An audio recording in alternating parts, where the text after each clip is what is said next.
Right, okay, so Dave, you want to start? Sure. Introduce yourself.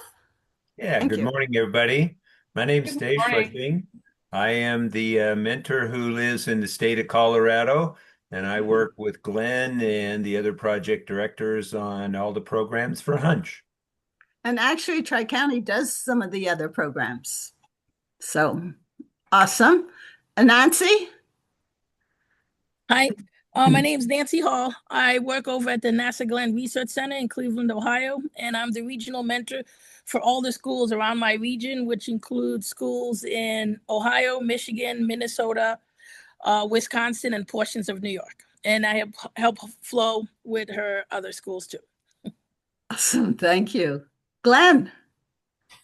Hi, everybody. I'm Glenn Johnson. I'm at Space Center Houston, or excuse me, I'm in Houston at this Johnson Space Center. I get to work with all these people and help coordinate all the different projects that you guys get to work on. Yeah, he's our project manager for design and prototyping. And Tri-County, I hate to say this, but Dorothy came on with her school. And I know you go to your class all day, but these kids don't. So is it all right if we have them present right Yeah, now? of course. Go for it. Okay, thank you. All right. Good morning, Mount St. Mary Academy. Good morning. Good morning. So, did you hear the introductions? I thought you did hear us introduce ourselves. Is that right? Yes. Okay, so now I want you to introduce yourself and tell us what grade you're in. I'm Michaela and I'm a sophomore. I'm Natalia, and I'm also a sophomore. I'm Gabriella, and I'm another sophomore. I'm Olivia and I'm also a sophomore. Well, that's easy to remember. Sophomores, we love sophomores too, because that way you could be in this program with your wonderful teacher for 2 more years, which is really cool. All right, so tell us about your project. If you have anything to share, you can even share it. We have a presentation for you guys, so Awesome. share that. We're trying. Yeah, that's okay. Share screen. Right. I'm going to do the entire screen and share. And that way, then we can just go to the presentation. Yep. It's I'm working. trying. It's very slow. It's working. It is? Yeah. Well, we see Okay. your name and you're started. Now There we it see is. your presentation. Sometimes you have to crank that handle on the side. It makes it go faster. Yeah. Okay. So should I go to the next slide? Yes. Hello. Move. There we go. All right. So our team aims to create a collapsible chessboard made out of recyclable material to entertain astronauts in space. So while going through this progress, Oh, sorry. we have done some research. Yes. Some of the things we found, some pre-existing like commercial products that already satisfy the needs of this product are eco-friendly chessboards, which are pretty much chessboards made out of recyclable materials. We found valuable information related to this problem on sites like Soul and Plastics and advancedplasticform.com, which both pretty much stated that the major issue in space travel is bringing products that could combat extreme conditions in space.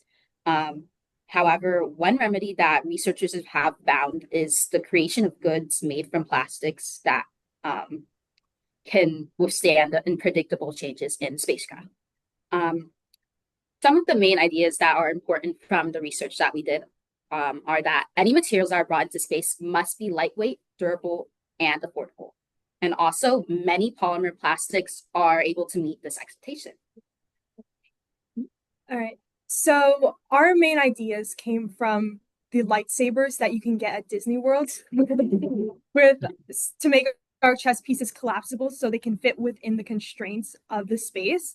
And additionally, there is also many creators online who take inspiration from different plants. So our main design idea currently takes inspiration from a log. Yeah. Huh. Oh. Yeah.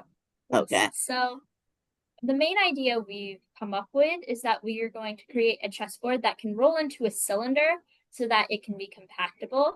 We've also looked at different ways to connect the pieces to the board and to connect the pieces of the board together. So possibly Lego studs or different types of joints. And as you can see, we have some sketches of what our design may look like on the side there. And then we built a prototype, not exactly a prototype, but an idea out of Lego. I have it here with me today. And we built it out of Lego because Lego closely resembles or somewhat resembles the 3D filament we will actually be printing with. And it helps us look at different types of joints and how those might fit together. And a usual chessboard is 8 by 8 squares. So we have one row of 8 squares, and there will be 8 more of them.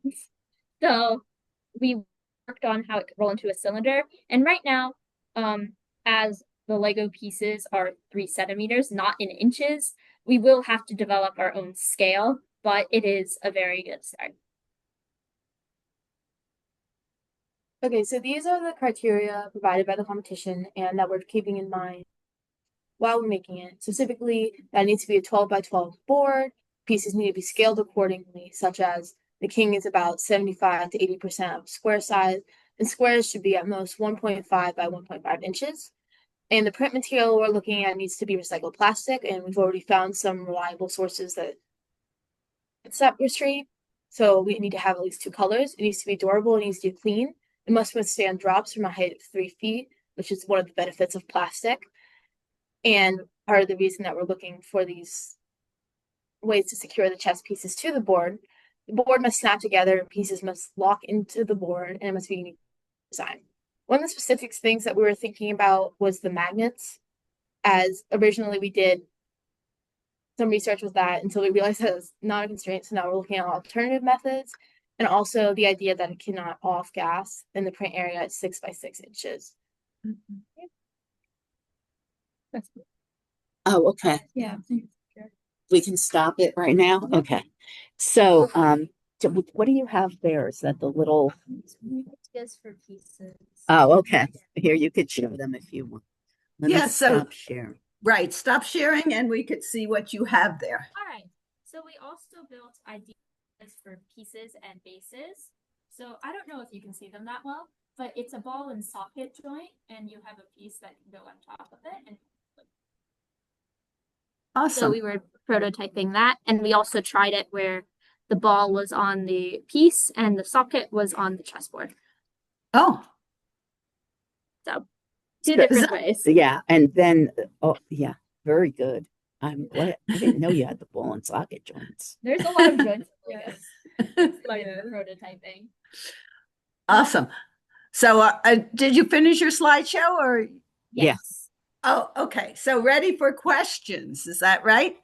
Yeah. I do want to say, we heard chess from Trash yesterday, and everybody had a different idea, but your idea is totally unique. I really like what you're thinking with the log. I had not seen anything like that yesterday. So that's thinking outside the board, which I really appreciate. But we'll let our reviewers talk. We'll start with Nancy. Nancy, you have any comments about their presentation? Yes, I needed to unmute. You mentioned you were going to try to have this roll into a cylinder. Have you done any additional work in that? Because I'm just wondering, will that rolling include with the pieces, or would you have the pieces off? So an example, we have our prototype here, or somewhat nice. prototype. And so you can roll it like this. And that is ingenious. Yeah, that is cool. And then So since it will roll into a tube, we will have a cap and a cover so the pieces can stay inside the tube and they won't be connected to the board while in tube. Okay. That Very can cause nice. pieces to break or just it to be over well unstable. Yep. Okay. No, that was my main question. That is nice. I like how it does that. That's very unique. Glenn.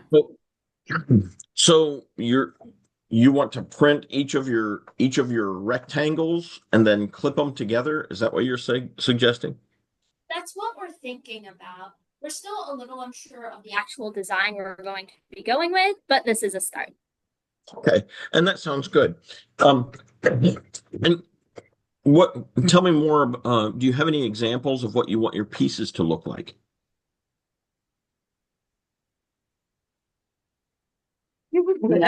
Okay. We currently don't have anything drawn up yet, but our main idea right now is on the lines of the collapsible lightsaber type idea, where our pieces can shrink down into a more compact size so it could fit in our logs better. And I like that idea. I think that, having something that's collapsible like that sounds really cool.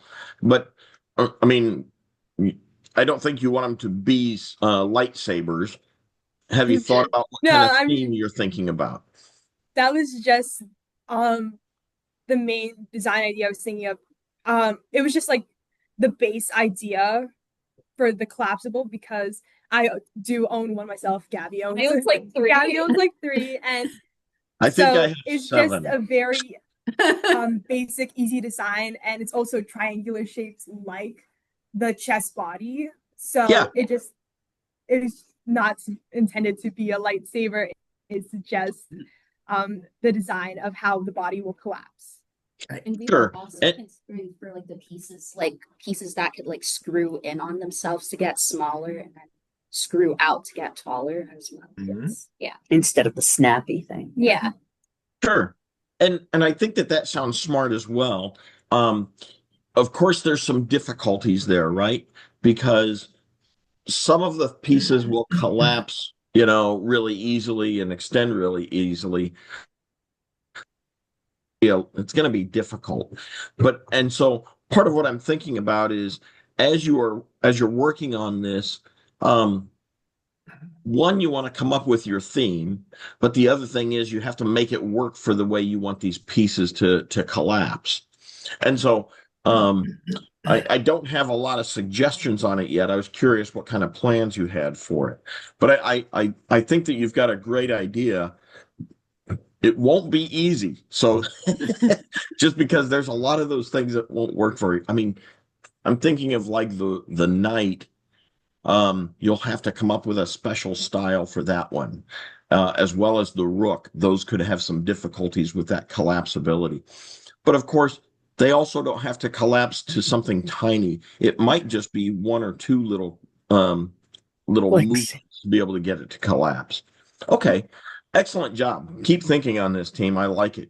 Okay, thank you. Dave. Okay. So can you hold up that one piece again that you showed us a little These closer? guys? Yeah. Okay. Because you had it attaching 2 different ways, right? Yeah. They're the same joint type, except one has the socket on the piece and the ball on the base. Okay. And the other has the ball on the piece and the socket on the base. Okay. And I think it's worth going with testing out both of those. I think it's cool that you're looking at a couple of different ways of doing this. I just want to follow up on what Glenn said. You're talking about a lightsaber, but basically you're thinking more of like a telescopic type of, an umbrella pole or whatever that collapses down onto itself.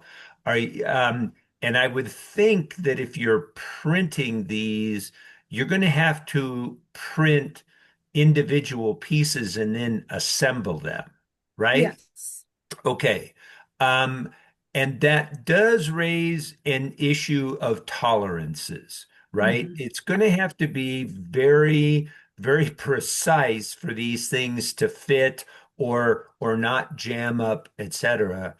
And we had a school present yesterday with a teacher that was able to kind of do an analog testing where they sent their plans to a group and they and different people did the assembly. When that happens, there's always little differences in print machines, etc., right? And you may get your tolerances absolutely perfect on the machine you're using and with the materials you're using. But if we're transferring that information to somebody else and they have to do it on another machine and probably are going to be using different materials, that could be problematic. So to follow up with what Glenn said, I would minimize the number of pieces. I think that collapsibility is a cool idea and it will be definitely unique. You will stand out for your design concept, but don't overdo it, right? Because I think you're going to find it to be pretty complicated. You've got to print 32 chess pieces.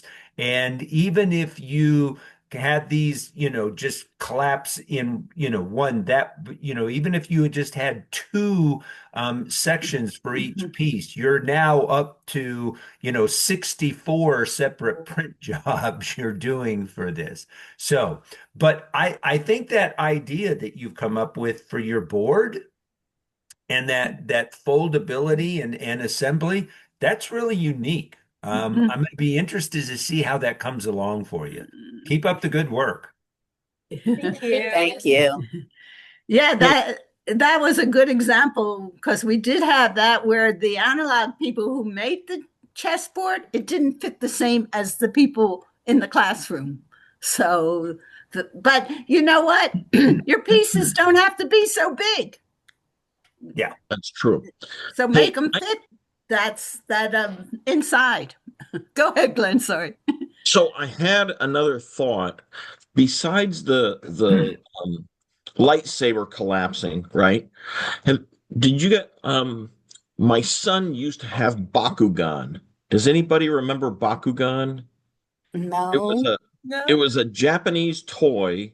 I think that it was a TV show as well, cartoon. And the idea was that they were like little robots they started off in a ball, and when they dropped them, they would come out as being bigger things. Oh, Remember the ball and control? Yeah. okay. Okay. Now, and so ask around. It might be your older brother or sister that might have them. But the idea is just giving you another option for ideas for how you might put your pieces together. But I think Dave's exactly right. Try not to get them too complicated, but there might be some really cool ideas from some of the other toys like that. Is that okay? Yeah, thank you. Okay. All right. Do you have any questions for us? Yes, we had our main question was about off-gassing. We did some research about it, and we found out that the process of 3D printing off-gasses. And what we also saw was that sometimes afterwards, the product continues to off-gas. So we were wondering how that would work. Okay, Good so question. yeah, so one of the comments I made to the other teams is, yeah, it also depends on the quantity of the materials regarding the off-gassing. So typically what we do, like with our experiments, is we would do an off-gas test on a device and it'll tell you this is the amount of off-gassing. But then it'll tell you, like we had a little module and then we were flying 10 and they said, you're fine. If you were to fly 3,000, that's where it becomes an issue. So we are aware of the off-gassing. We just want to make sure you know that. Also, with the 3D printer they have it inside, I believe it's the glove box. So it's contained and it's in an environment where they can actually exhaust that amount. So you just want to, and some of the off-gassing you can tell, think about when you buy plastic or material, you open it, you can smell that there. That also is part of the off-gassing. So you want to, that's why we talked about minimizing the amount of material and everything you have, and you can do some research and find out about that. Glenn, or Dave, is there anything you want them to do or list regarding off-gassing? Because they do bring up a good point. You're muted, Glenn. Yeah, there you go. Yeah, one of the things, so NASA's well aware of this, and right now when we do 3D printing, You know, they do it at a time, they schedule it or something so that they've got they know that they can Vent. help suck in and get rid of some Yep. of those things. So we have on the space station right now, we have the trace contaminants removal system. And I suspect that we will be planning for this on the moon. And what I mean by that is that they will probably set it up so that as things are being printed, they are running the trace contaminants removal system at the same time to make and maybe even blowing the air straight through there directly so that they can take care of it. So it's something for us to be worried about. If we have a lot of off gassing, then we should be concerned about it. But I think that right now our main concern is show us what we can do and with what kind of plastics that you're interested in, and then we'll continue forward with that. I mean, obviously we want to try to minimize that as much as we can. If we're 3D printing, we're going to be having some off-gassing at some point. So we're going to have to learn how to live with it as well as mitigate those issues as best as we can. Okay? Good question. It's actually the glue and stuff like that we're really worried that you shouldn't use that off-gas. Not so worried about the 3D printing. Right. Well, part of the issue your ability to research is somewhat limited. First of all, we don't know specifically what plastics we're talking about yet, right? You know, so if you have some specific ideas, and for instance, if you looked at the plastic that's used to make a water bottle or a milk carton or something of that nature, you could get a hold of what's called the MSDS. Every chemical has a data sheet that gives everything from molecular structure to toxicities, etc. And that data has all been compiled, right? So if you wanted to make some recommendations on potential materials, you could simply provide that MSDS. That's validation of the fact that you've done the background on it to the best of anyone's ability. Good point. Yeah, absolutely. Okay. Awesome. Did you have So another these young question? ladies have to go to their next Oh, they class. have to go to the. You can always send me questions, ladies. Okay. Nice job. Excellent job, ladies. Keep it up. Thank you. Thank you. All right. Bye. Bye-bye. Have a great day. Thank you for your work. Okay. Very I don't know good. how to leave. I got it. Got Okay. it? Have a good day. Okay. So next is Tri-County. If you want to go, Glenelg is here too, because we're a little bit late. So which one are Glenelg. we supposed to do first? Tri-County. Okay, well, let's do Tri-County first. And thank you, team, for your patience. You've been Yes. here since the beginning, so appreciate your ability to support us. They had a team yesterday too, so they knew to use Zoom. The other ones didn't. So, all right, introduce yourselves. All right, I'm Maddie. My name is Sabrina. I'm Aiden. I'm Lucas. I'm Nate, and we're all juniors at Tri-County. Awesome. All right, do you want to see our presentation? Should I share that with you? Yep. All right.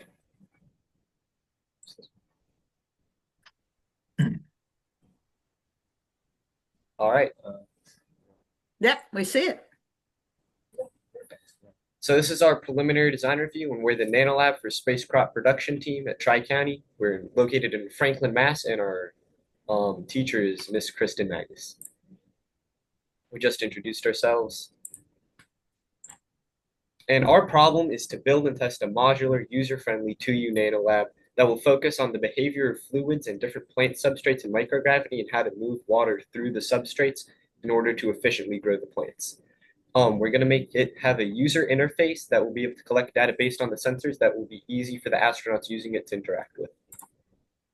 So our client, the NASA HUNCH, needs our substrate to be able to be changed between experiments in order to accommodate different plant needs.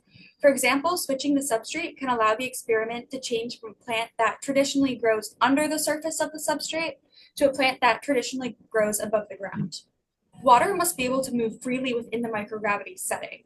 This will ideally be done passively, although we can use motors or pumps if necessary. All sensors, cameras, lights, and electronics must be within the sealed system. This makes it a self-contained experiment. The Glenn Space Center will also have a zero-gravity drop chamber that supports the Nanolab standard. The Nanolab will need to be able to survive this testing for 5.18 seconds in order to test the water movement mechanism and substrate. However, ideally we want our system to be able to survive in microgravity indefinitely. We must be able to record all information that we obtain over the test duration, and we will also need some sort of illumination, not just so that we can see what is happening on the camera, but also to be able to promote plant growth. While we ultimately decide what sensors and data we collect, we must have clear measurements to show how the water is moving around the experiment and measurements to prove that the lab can support plant life. From the resources given to us by NASA, we learned that the project is not directly about growing plants. Rather, it's about finding effective substrates and moving water around the chamber in microgravity to prevent root rot and to deliver nutrients to the plants. So what is microgravity? Microgravity is the phenomena that occurs when something is within any planet's orbit. For the example, the ISS has microgravity, where the forces of gravity are so small that they're almost negligible and objects appear weightless. For the purpose of our project, we want to focus on how water behaves in gravity and how the surface tension of the water molecules sticking together overrides any other force, so water will act completely differently on Earth, and we need to learn how to harness that in order to water plants. So in order to further our project, we consulted numerous experts. The first expert that we consulted was Dr. Morrow of the Sierra Space Company, and he is an extraterrestrial plant growth expert. So he showed us that capillary action is more exaggerated in microgravity, and this is because the forces of gravity on Earth are not affected in space. He also told us that coarse mediums are often more efficient for capillary-based systems, as well as the majority of. So we can use this sort of like in order to ensure that our capillary system is as efficient as possible. He also told us that commercial plant growth systems, the majority of them utilize hydroponics or aeroponics. And this is something that we could definitely implement in our design. Dr. Jean Giacomelli, who is a hydroponics expert and worked on the NASA Mars Lunar Greenhouse, also gave us similar information. He provided us with the Mars Lunar Greenhouse manuscript, as well as the manuscript of a hydroponics plant growth system used in the South Pole. So because both of these previous systems utilize hydroponics, this seems that hydroponics or aeroponics is a really promising solution that we could use. He also emphasized the benefit of aeroponics, the idea of why do we need a physical substrate in the first place? So we talked with Flo about the viability of using aeroponics or hydroponics. And Flo, you told us that hydroponics would be a good fit for this project goal, as well as aeroponics. You said that it would be most beneficial if we could have an aeroponics/hydroponics system and then another physical substrate so that scientists can examine how water moves within both systems. So our solutions can be broken down into 4 different categories. So the way our water actually moves throughout our system, the substrates that we end up using, our ability to control the system, and our user's interface. All these solutions will be later integrated into one Nanolab system. So the inspiration for our main capillary system at the moment is based off the skin of the thorny devil lizard, which is a small Australian lizard that uses hexagon-shaped grooves in its skin to be able to deliver water from the air and the ground that it collects to its mouth using capillary action and the surface tension of the water. So we have some 3D models that we made. I don't know if you can see this really well, where we made an extruded hexagon pattern, and this can hold water very well. We also have some scaled up models, but since they're so large, they often don't work because the surface tension isn't great enough to hold the water unless we were in microgravity. We have a video of it working right here where we used a paper towel capillary to show it distributing water, and you can see it evenly throws throughout the hexagon pattern. And when we hold it upside down, the water does stay. And this would be much more efficient in space because of the exaggerated capillary action in a microgravity environment. This will also help prevent root rot because if any water is absorbed by the roots, then the water will go to fill its place and be evenly distributed. So to figure out which substrates we want to test further for growing rooted vegetables, we performed preliminary substrate testing, where we really wanted to know if these substrates could promote plant life and plants could actually grow in them. We used LEDs and fertilized water to promote the plants growing, which is like we want to do on the actual Nanolab. And per our research, the plants will be able to take in the nutrients through osmosis so that we can provide nutrients to them through the water. We used a decision matrix to plan which substrates were worth physically testing among many others research. We made these decisions based on if the plants have proved to grow inside of that substrate, if they're promising for microgravity, if they're porous, permeable, and if they've been shown to hold on to nutrients. So from this experiment, we learned that in a closed-off space, such as the Nanolab, mold can become a real issue on some substrates, such as the agar or ramen. And the most promising solution currently is the pine bark, which we will further test. So another thing we had to do was decide what microcontroller to use that will control all the sensors we'll use to measure the growth data. We were between three main ones, being the Raspberry Pi 02W, Arduino Uno, and an ESP32 series. And the Raspberry Pi 2W0 stood out the most as it had diverse library support for sensors, as well as being a small form factor with a lot of CPU power. So for detecting the water moving through the system, we're going to use capacitive moisture sensors. Unlike resistive moisture sensors, which are typically two metal probes, these don't rust as easily, so it'll make the system more reliable. And as for monitoring the system, we're using a BME 680, which will allow us to detect general health for the enclosure, such as the temperature, moisture, and if there's any VOCs being released, which might signal that the plant is in distress, along with TDS and pH sensors to monitor the nutrients that we're putting into the water, and a camera so that the scientists can see that the plant is growing and see the progress of the experiment. And so here's our current web UI that you can access through the Pi. We have this dashboard that shows the current sensor readings. As you can see, the moisture sensors scale with the voltage that they're putting out. So if I put them into the water, they go to 100%. If I go into the analytics tab, you can see live graphs. This would be important for the 5.18 second test because we can see exactly how the plant in the enclosure is reacting to the experiment and if water is moving effectively. And you can also export these graphs as JSON or PNGs in order to analyze them further. In the settings tab, this contains crucial settings for calibrating the sensors along with monitoring the system's health. And in the About tab, we have different information about us. And a big part of this website is working on different aspect ratios. So we have a hamburger menu that collapses the tabs that can be viewed on any size screen.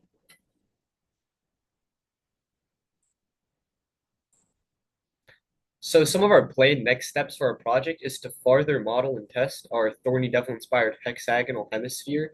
So we're planning on wrapping the hexagon pattern around a half sphere.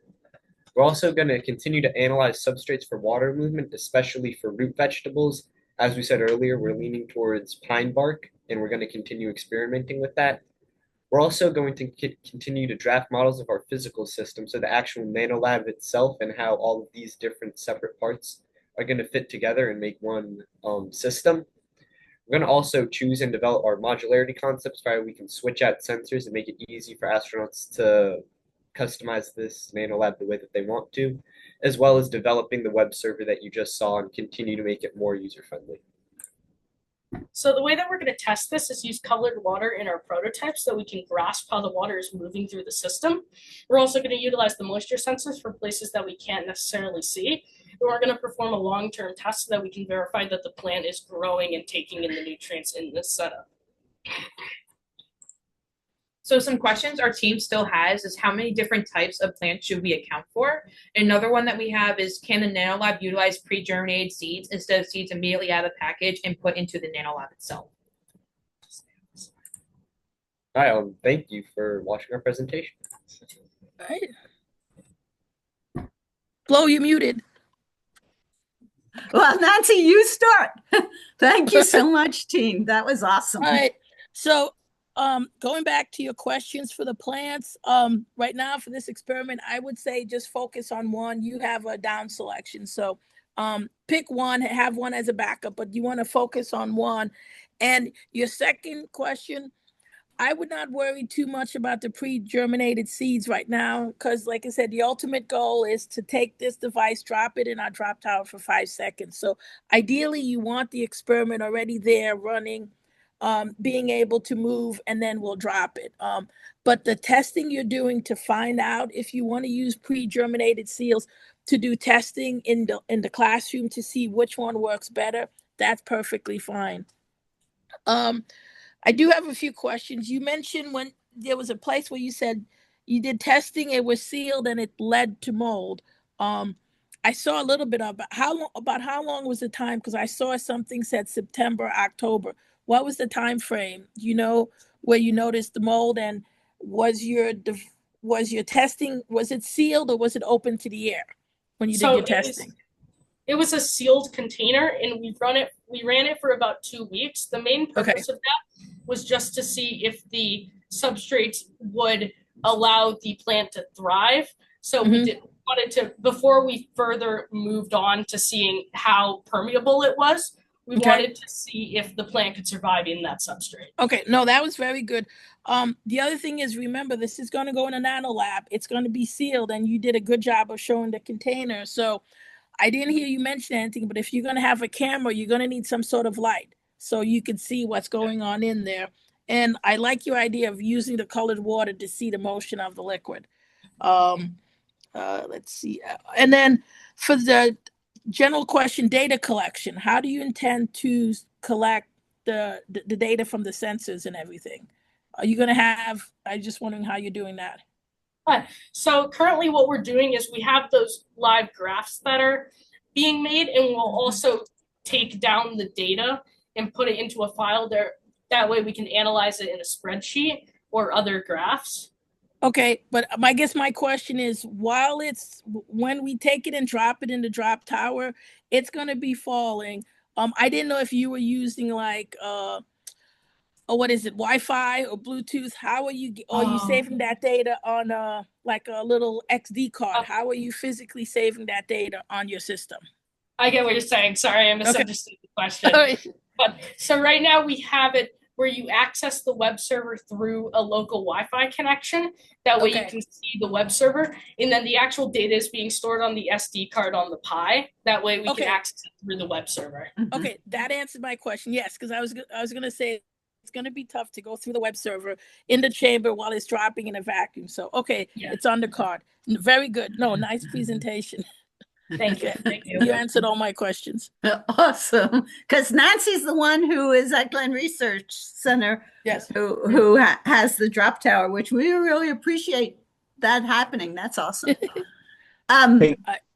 Yeah, Glenn, go for it. So I got a couple of comments. One, I really like the idea of you using that hexagonal shape and your demonstration there. I thought that was really smart. And you said that it stays inside even when it's hanging upside down, huh? Yes, it only works at a very small scale on Earth. I believe this model that works, I think it's 1/10 of a millimeter gap in between each hexagon and 0.5 millimeter for each side length of the hexagon. We made this one on a curve, but it doesn't actually hold the water because the gaps are just too big and there's not enough surface tension to hold the water. But we have proved a design at such a small scale to work on Earth, so we know that it will work in microgravity. Okay. Now, one of the things that Nancy had mentioned to me before was that, it's not very long, but you can do some of this test right at school. Because consider taking your thing and dropping it from 10 feet or, from the top of the building or whatever. You can see that 0G in a very short time from that kind of a drop. And if you have your video camera working, you'd be able to see some of that. So I think that could be really exciting to be able to just do some of your own tests right there at school. Now, the other thing I was thinking about was so right now you've got it on a plate. So it's kind of it's a very small third dimension, right? Yes. And that works terrific. Here's the next thought I had was, imagine if I have like a small space, so I've got a plate, and then imagine if you drop in BBs. So they're little spheres, and as they stack up, you would have a similar, although it's not as predictable as what you're printing, right? However, you could make it a little bit wider and be able to see more of that third dimension of how the water would travel through there. Now, BBs may not be the best answer because they're too spherical and you're not going to have that same kind of gapping. However, I was watching a video one time and they were talking about the shape of if you've got a weed whacker, they have that wire that cuts the grass, and you can get different wires that have different shapes, and you could cut them at specific lengths, and they have a couple of different shapes that could help you get to that same kind of thing.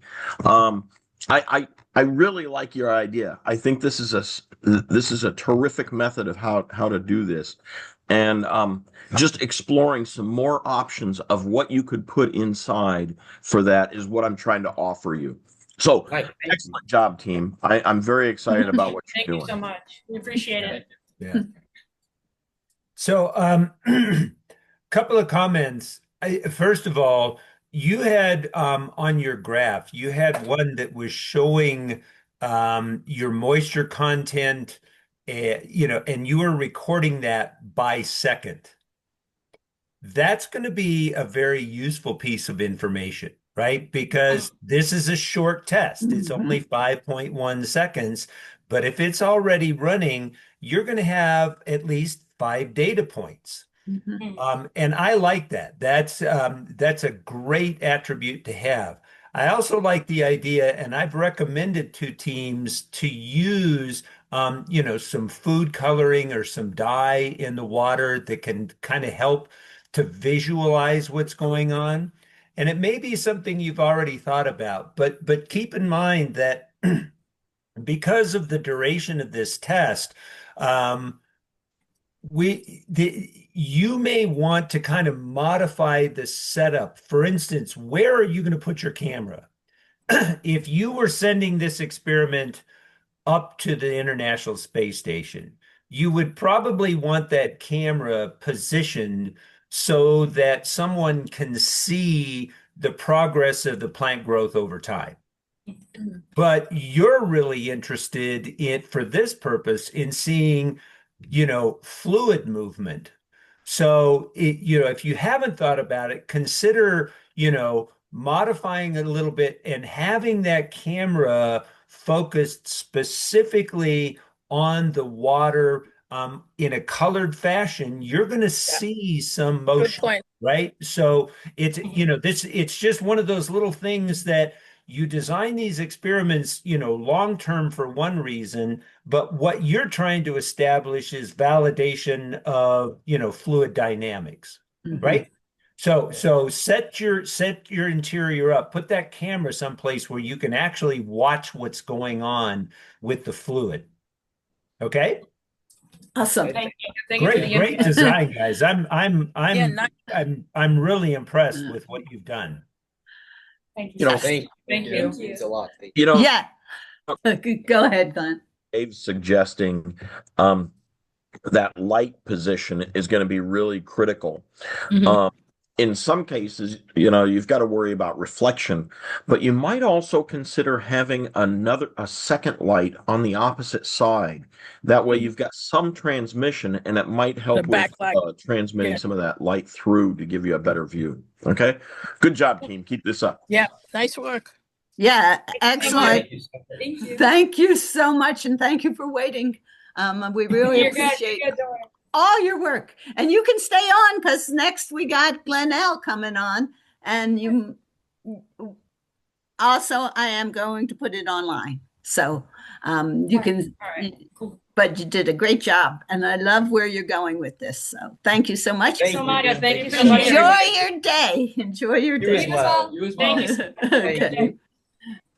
Glenelg, are you ready to present? Thank you for waiting too, because we're a little behind. It's all good. We are ready. Okay, good. Thank you.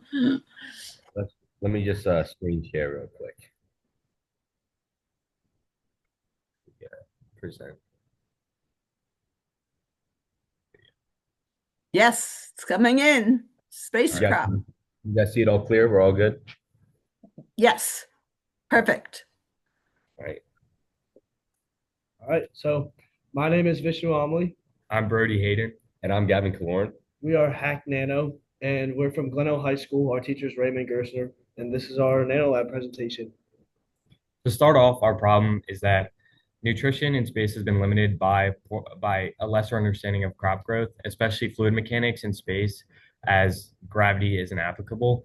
So our task was to design a nanolab that can explore these fluid mechanics and determine the best way to use these to care for a plant, as well as making a nanolab that is more versatile and can be adapted to other experiments. So 50% of the ISS is dedicated to public use, but this is obviously not all used because of the hassle of having to design these experiments. So our nanolab seeks to be able to be altered for these other experiments.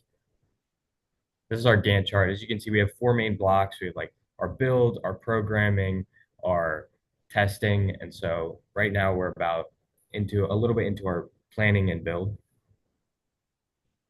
So when we were looking for prior solutions to work off of, we had some trouble finding something that would perfectly fit from like patents and things online. So what we actually did was we looked at past nanolabs. So these are some that have been done at Glenelg. I believe all of them are from 2022. So we have the crystal nanolab, fermentation, and the fungus nanolab. And so we looked at all of these and made some important takeaways. For instance, like we liked how these ones are modular and you can open them up and there was different parts. And the other one had sliders that we could use to interchange our growth medium. So we found some cool things like that. And then from there, we delved into design specifications. So we kind of based it off certain principles like form, function, materials, safety, things like that. Obviously, the most important things were going to be fitting the 2U dimensional standards, because without doing that, it wouldn't be able to work in the nano rack. Water transferability and growth media modification or interchangeability were really important to us to allow for different types of testing. And then there's just a bunch of other important things in terms of like cost or weight to send it to the International Space Station, things like that we wanted to minimize. So these are a couple of our concept sketches. Coming on the left, you can see we have the bottom half. On the top, or the middle, we have the top half. And on the right, we have our Arduino housing, which is the component we'll be using to run the entire thing. We decided we wanted to make the nanolab in 2 halves, that being the top and bottom half, just so we could take it apart and work on each half easier, whether that be interchanging the growth medium or changing where we want our lighting and sensors on the top. And as you can see, if you take a closer look on the left, the growth medium is kind of a latch system, which is something we revised slightly, which we'll go into showing you later. And the middle is more of just how the sensor will be working up top, the cameras and the lighting. And this is something we built as a sketch. It's the full build and concept design of it put together.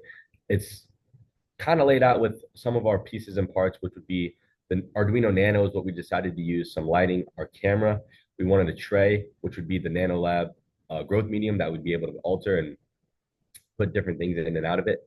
And we have a capillary action entrance port, which is something we're still working on now with the iterations we've made. And then apart from that, we wanted to have a handle for transportation, and something important was the detachable top and bottom. And this is our decision matrix that we went through before building that sketch.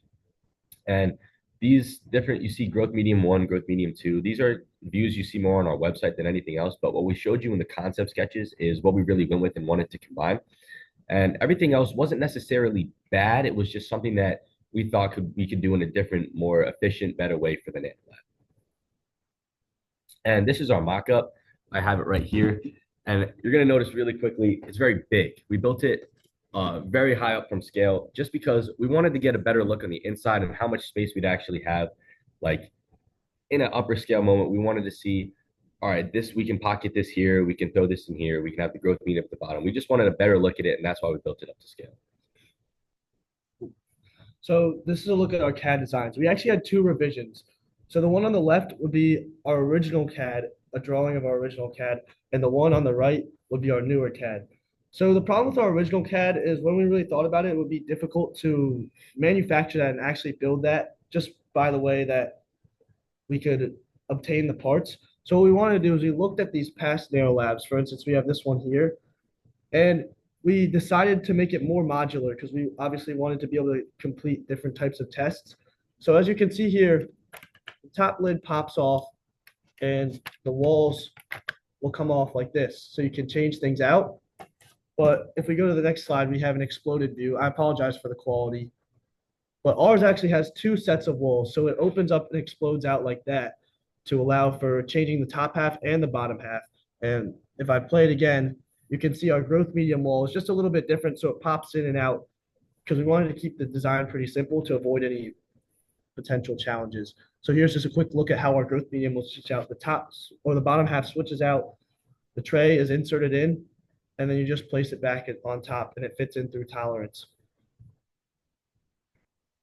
So this is a look at our materials and total price list, just about everything we have so far, minus the lighting, which is still something we're trying to figure out. But we have the build piece, the material needed, specifics about it, and the price coming about to around $95. We still have to talk to Mr. Gershon to see if we have any sensors in store, any other things in store that we can just get from class, which would be a big help for us. But other than that, our price list is pretty much set and we know what sensors we need. So we have a pretty good heads up on where we want to go with constructing a prototype and getting somewhere with testing. So one of our big things is obviously the fluid mechanics and how we're going to bring water into the system to care for the plants. So as we looked at the videos on the HUNCH website, we saw that capillary action was something that was referenced. So we looked into that more and determined and sort of just looked on Google to see what was out there. And we found this Oramerk plant company that essentially specializes in self-watering plant systems. And they do it through this rope right here, which is what they call their self-watering wick. And so it's a polyester mixed piece of rope with cotton on the inside. So it allows for water to transfer through easily due to surface tension. The water would continue in space to hold onto the string and climb up it. And so we actually have an experiment coming up that we can show you. But we bought 60 feet of it for, I think it was $6. So we could test how it would work with transferring water. So we ran an experiment and we had 2 cups, filled both of them, or one of them with water, and then we dyed the water so we could see it as it transferred. And then we put paper towels in another cup, and then we put the rope in between the cups, and we have a little time lapse for you here. You can see it worked really well. So this was about a 20-minute time period, and you can see it immediately transfers into the paper towel. And as it continues to go, you can see it'll start to show up as it saturates the paper towel. So you have that blue liquid. So that's in 20 minutes. And an important thing to note is that the paper towels were completely dry. So that's kind of driving the capillary action. If the paper towels were more moist when it entered the paper towel area, it probably would not absorb as much. So we need to go into further testing on that. But you can see that if it's a dry growth medium, it will really pull the water into it using that string. So our takeaway is that this could be a successful fluid transfer method. It absorbs rapidly and it would be slower in saturated environments. So with that, just some future goals for us. Obviously, we want to look into the laser cutting part of our design because that's how we plan to cut out our acrylic. It's pretty efficient and we have acrylic here that can't be laser cut. We have already started to 3D print some parts. So this would be the base connector here. As you see, this part doesn't have the millimeter gap in between. So this is where the growth medium door will slide in and out. Whereas these parts all have a slight gap on the top, so the walls will slide in there. And this is our top. It's built and it has this tray to hold our Arduino Nano, and wires can come out and the camera can come out on the sides. So things like that, just to make it more accessible for the user. So that's where we plan to go with our build. We want to do a lot more testing with sort of actual plant growth in certain conditions, just to figure out which mediums will be the best and the best way to apply what we learned with our string experiment. And then lastly, we just want to make sure that all the electronic sides of things is working, because there may be difficulties, whether it's with the wiring or with the interface and the code, things like that. We need to sort out and make sure they work well. And then the pegboard also allows us to mount the sensors onto it. So that's another pro. Yeah. So thank you for your time. We'll answer any questions you guys have now.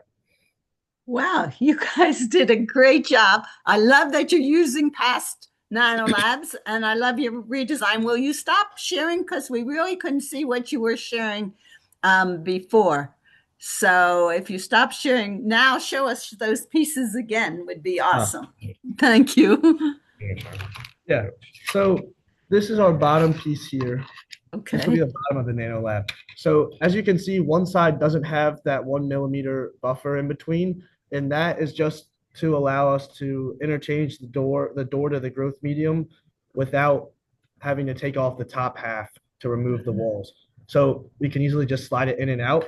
And then this is our top half. We still have to print our middle half. Can you put it a little higher, your top half? I don't, there it is. So this is our top half. This tray here allows us to hold the microcontroller, and wires can come out on the side because there's some space in between. So that allows just easier for the user and to take the Arduino kind of out of space where we would like the plant to grow, just to open up the Nanolab, because we know it is a compressed space. And then this is our string. You can see it. The outside is like a braided polyester, and the inside it's got a cotton cord. Okay. Wow, have you been familiar, Nancy, with that type of string? Yeah, I've seen it before, and I've had other students, so it's real neat. And I like the fact that you guys did the experiment. And like Flo said, I like the fact that you use past Nanolabs.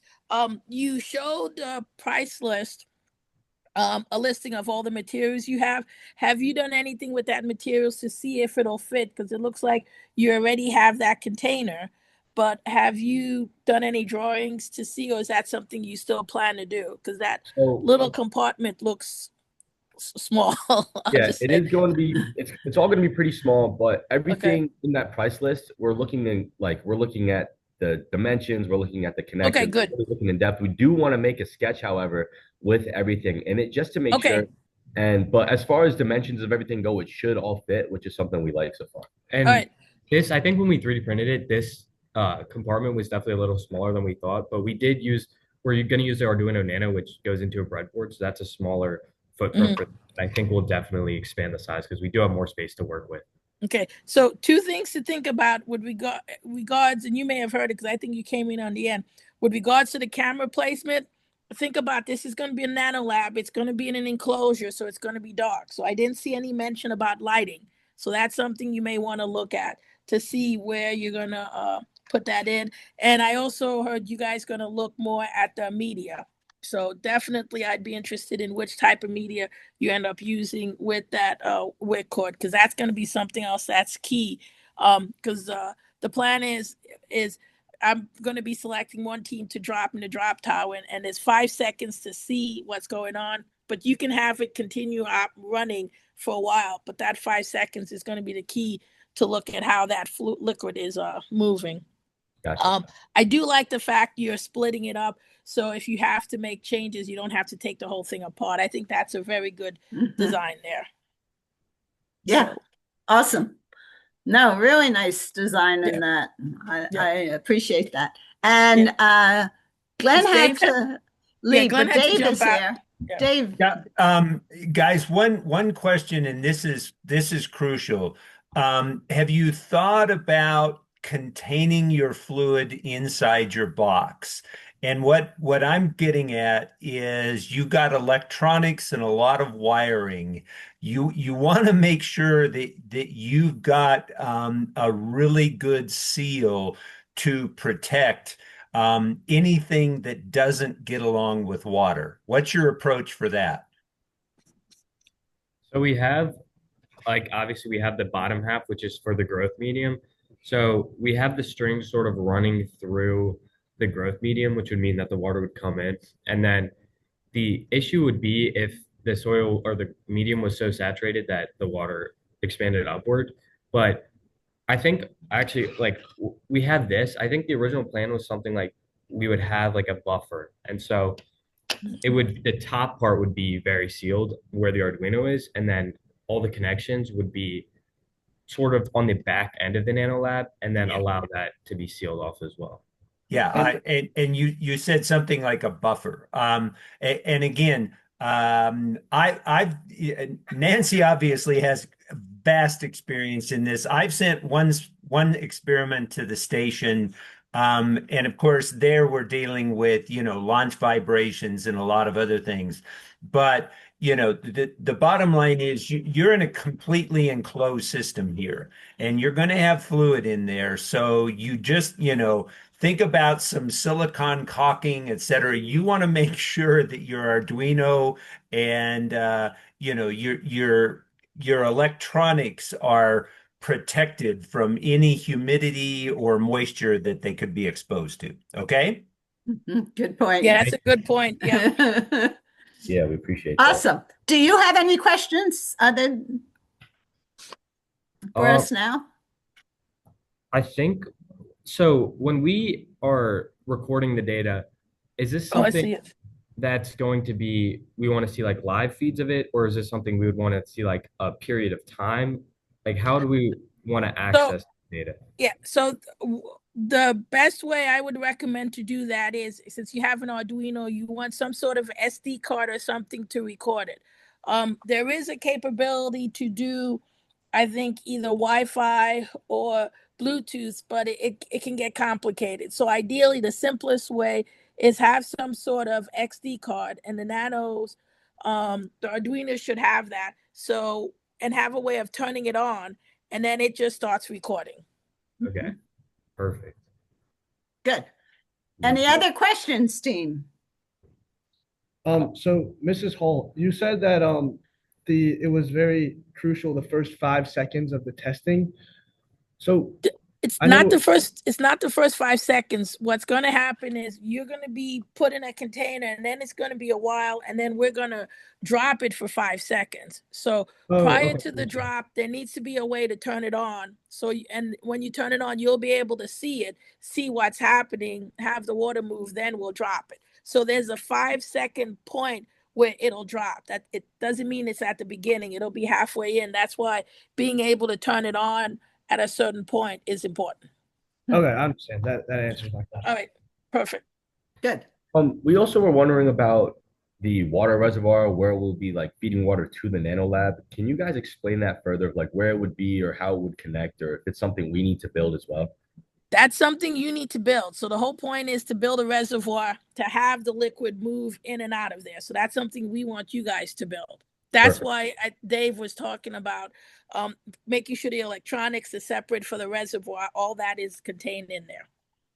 Yeah, guys, if a lot of times these nano labs are kind of set up compartmentalized. You've got a small area. You could describe it like at the top, where you've got your Arduino or Raspberry Pi, you've got your electronics. Majority of the space is your growth chamber, and then you've got a third compartment for your fluid, your water. I might suggest that you look at something like a way to store that water would be to get like a small IV bag, like about a 50 to 100 milliliter bag. I don't even know that you would need that much fluid for an experiment of this duration. But again, you've already got one source of fluid containment, and then you can just tap into the line that the IV bag has. Now, that's just one suggestion. There are other alternatives, but that's kind of what I was alluding to before. You're going to have a volume of water in this system. And during that drop test, it's in microgravity. Now it takes on all of those properties that we don't think of here on Earth, where water flows downhill, et cetera, right? So you want to have, I would suggest, 2 layers of containment for that fluid, just to keep everything protected. Good point. Yeah, that makes a lot more sense. Yeah.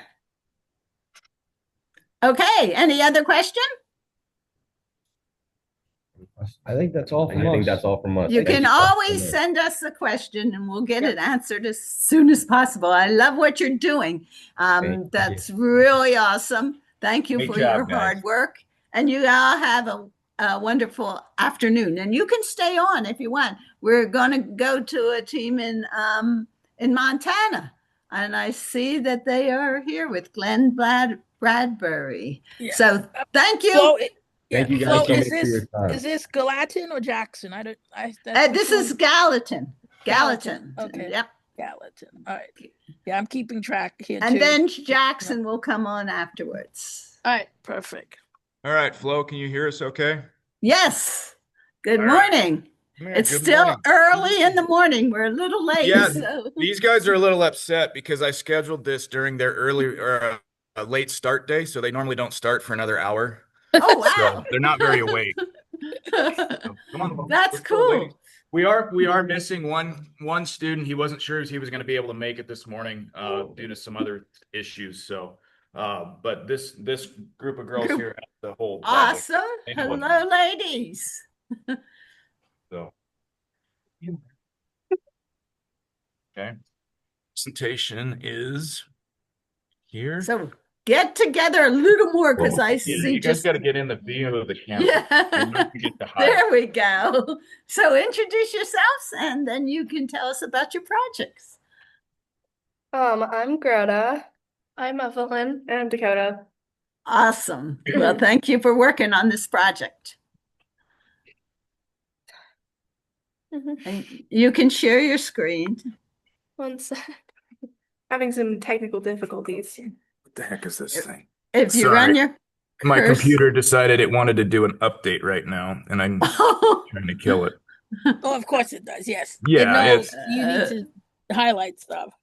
All right, let's share the screen. We want to share your presentation.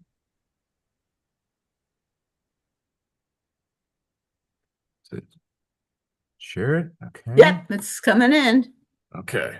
Now, Yes. go to slideshow mode. Oh.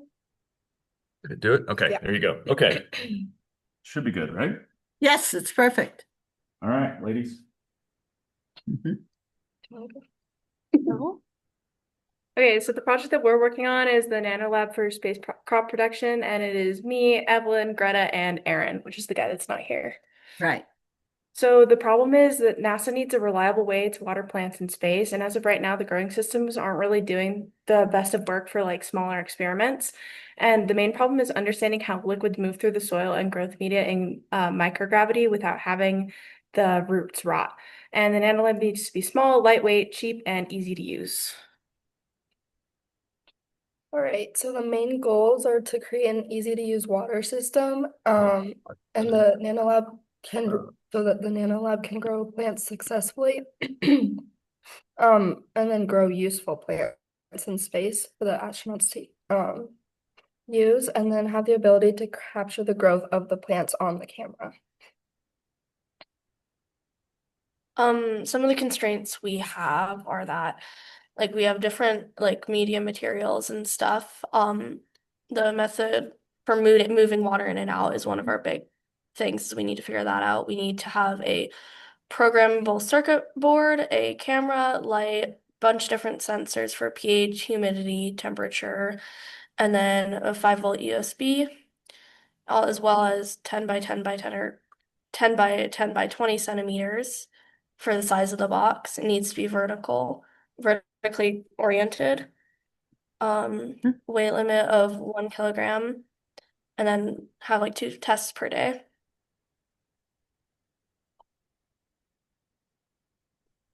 So we researched a lot of different factors that affect plant growth, including soil testing, rock wool, sponges, like the ideal light ranges, sensitive sensors for humidity, pH. And we also looked into like hydrofuge for preventing root rot and other various growth mediums like clay, sponge, and fertilizer, additives such as silicon, agar, lepinite, and limestone for fertilizers that help prevent root rot, and then rock wool to understand how they influence water retention, pH, and plant strength. We also explored Nanolab features such as removable spaces and adjustable growth spaces. We have been growing multiple different types of lettuce, including Lolo Rosso and Ruby Red, and these two are the farthest along in the growth and have been thriving. Both are growing underneath our grow light at school, and they are growing in rock wool. Yeah, so the materials we've been using for the most part has been rock wool because it's very easy to use. The plants seem to really like it. It's decently lightweight and it's pretty pH neutral. And then we have also been working on using a natural sponge, which is far lighter than rock wool, even when it's wet. And it's like an actually natural material. So for the water system, I've been building a syringe to create a simple pump system. Some potential issues that I have with this is that with the springs that I have in the top of my syringes, it's pretty difficult to pull up on the fishing line. So we're gonna have to design a mechanical advantage system to make that easier. And we're also gonna need a motor that's capable of holding our compressed springs. Some potential solutions to this is replacing the springs with an air pump and a balloon system instead of having the springs. And then some similar solutions that we looked at are like the traditional water pump, but that might not work because of it relies on gravity to keep the water in place in the reservoir. We have programmed a camera for the Nanolab, and we are currently working on developing the code for the pH, temperature, and humidity sensors. We also have some prototypes of a 3D printed Nanolab as well as insert for it to like place the plants into it. We have a space for LED lights as well as Raspberry Pi and the different sensors, and we have created a very simple water pump system and simple code for these sensors. So for our testing and data, the Lolo Rosso has grown about 25 millimeters over the last 3 weeks, and the Ruby Red has grown about 13 millimeters over the last 3 weeks. We've also tested in rock wool, which has worked the best. The regular sponge didn't really germinate plants that well, and the natural sponge currently has a plant germinating, but it's not growing very quickly. So we think that the rock wool is definitely going to be the one that we're going to go with. We've also tested in like natural light compared to the regular light, and the germination has been like 2 times faster, you think, in the growth light. And then we also have a camera wired up to our Raspberry Pi that's been taking pictures.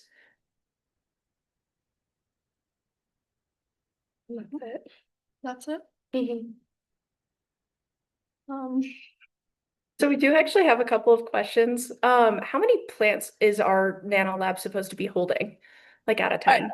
Okay, so I was gonna say you can stop sharing now. So for the drop, I'm just gonna have you select one. You want to do testing, find the ideal one, but the plan is to take this, drop it in the drop tower for 5 seconds.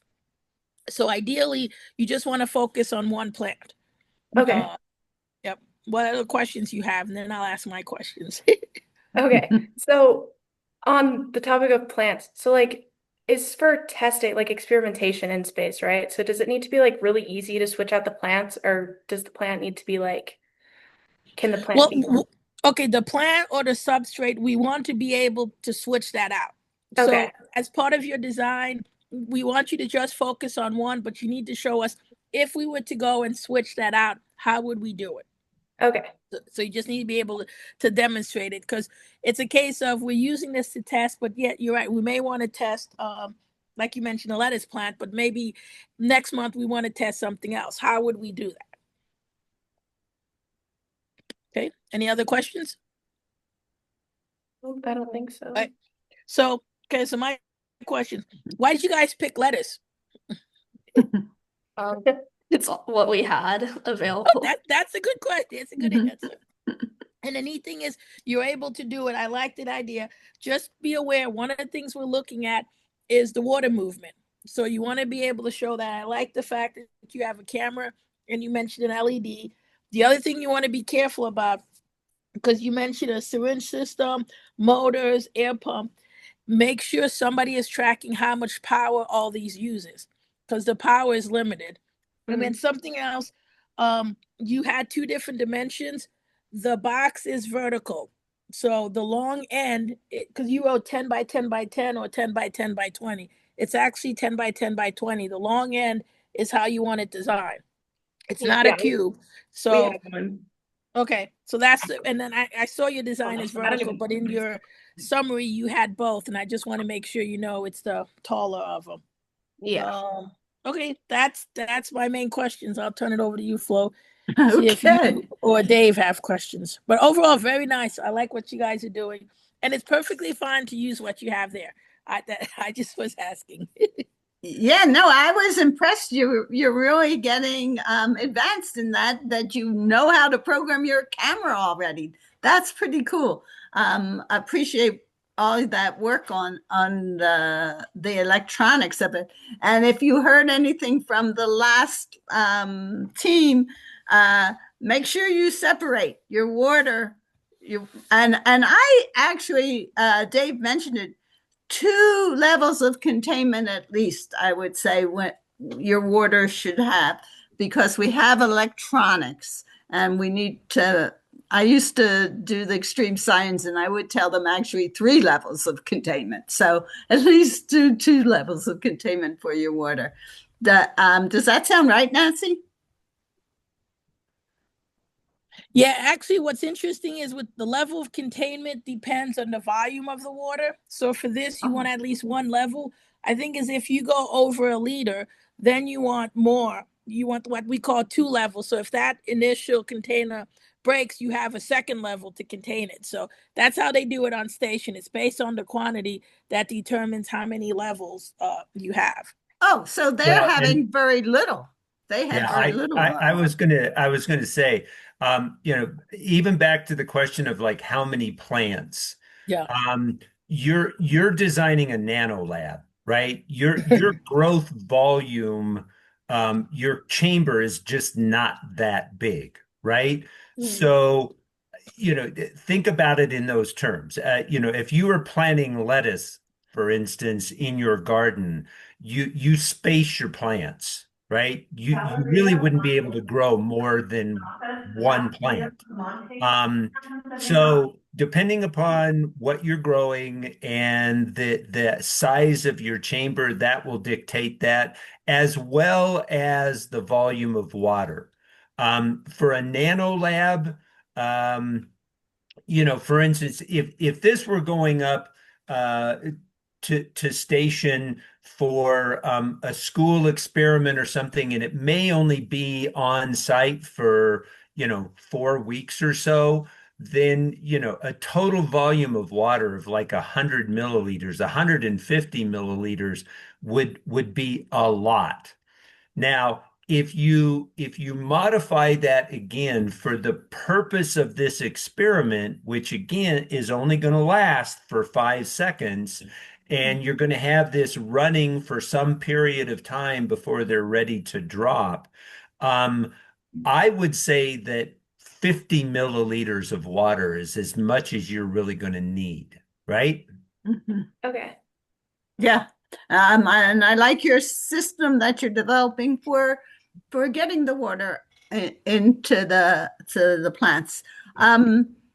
When you're designing your experiment there, make sure that you test at least, I would say, 2 different materials. I know you've tested rockwool and the sponge and several, but on your nanolab, I thought, and we'll ask Nancy if this is true, we want to have at least 2 different mediums in their nanolab to be tested at that drop tower. Is that right? No, Nancy? they just need 1 medium, but Okay. the key is they need to be able to show how you would take that out, put something else in.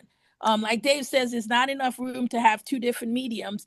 That's why we want them to pick one, but but rather than having them pick two, we want them to show us how would you take that out and put something else in there.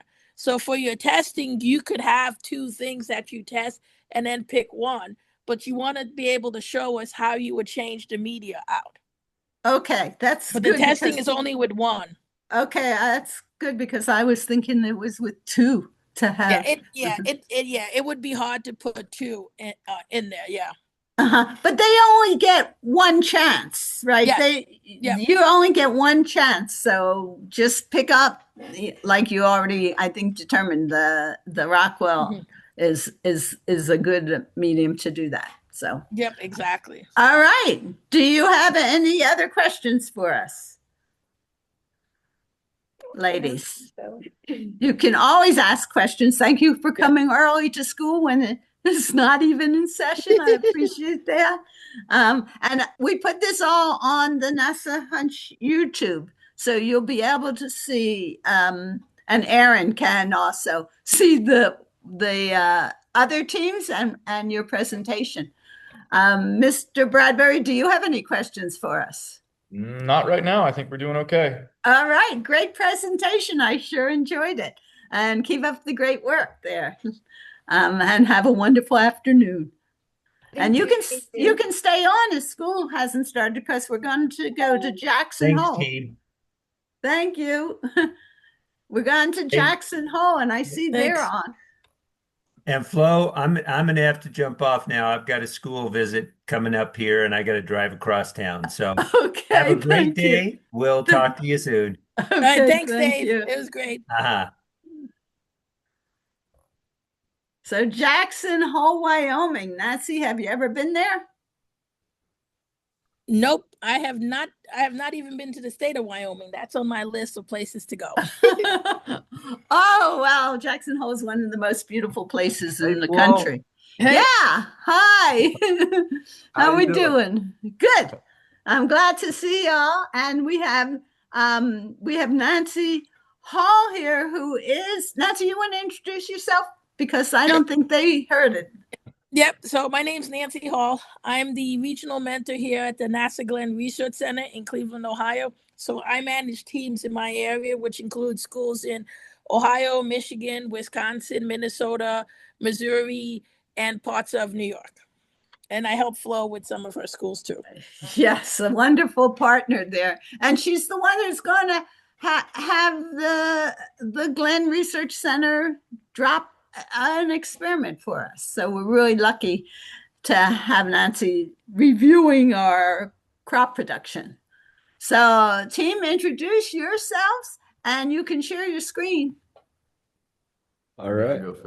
I'm Parker. I'm Riley. And I'm Tate. So yeah, we're working on sharing our screen now. We're all seniors here at Jackson Hole High School. We'll tell you a bit about our project. Awesome. Thank you. Google Chrome. I see some past projects behind you, actually. Yeah. There's a bit of history here at the high school. Yeah. Nice. Cool to see. God. Oh. Is it working, Tate? Screen there we share. go. Here we go. There you go. Yep, it's working. We see your screen. Okay, sweet. Call it shoom. Yeah, we see the shoom. Substrate hydration under microgravity. You know you work for NASA now. Yeah. Start it off. How do I go to the next slide? Oh, awesome. Here's some preliminary research that we've done. This was mainly to figure out how to hydrate dirt, how to maintain a good like field capacity of the dirt in a positive sense, how to get more water in. Some methods we explored were, you want to show it, a fiberglass wick, which is usually used in like lamps, oil lamps and stuff. And we found that has really good capillary action to get water into this dirt. We also experimented with ideas of in ultrasonic mister, like an ultrasonic water vapor maker. We found that to not really be it doesn't really saturate the dirt as well as we wanted to within that kind of 5-second window. We also experimented with like a squeeze bag, something that could hold the water in microgravity in a contained environment. And then when we need to release it, we can just squeeze that through the action of some servos or some springs, and that could get the water into the dirt. Eventually, we kind of narrowed it down to the fiberglass wick, and that's what we've been doing most of our testing with. We found that it's definitely got the most succinct form factor, as well as super good enough for the amount of hydration that we need. I pledge allegiance to the flag of the Eric. United States of America, Sorry, the announcements just came on. one nation, under God, indivisible, with liberty and justice. Today is Wednesday, November 19th. What's going on?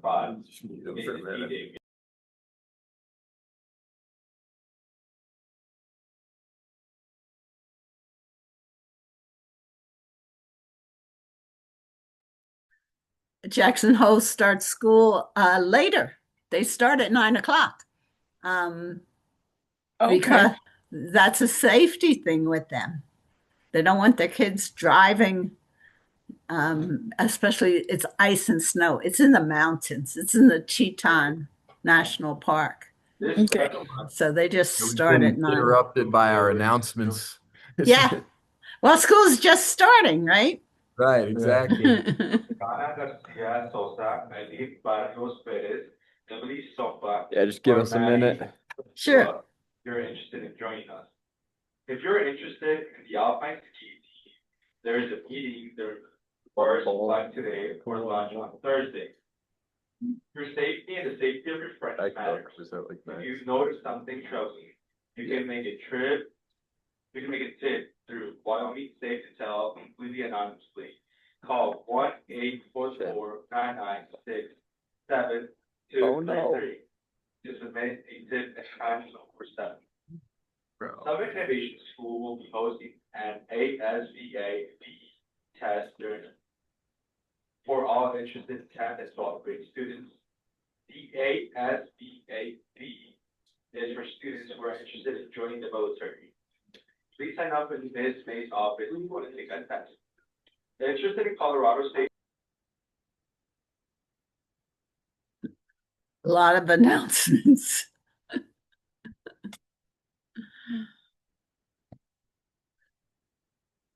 So Jackson Hole is one of the longest participating schools. They've changed teachers, but they keep participating, which is really awesome. Yeah, I was gonna say, I think I remember them. Yep, they were they were in extreme science. And that was Gary Duquette was the teacher. Now they have Keen Anderson.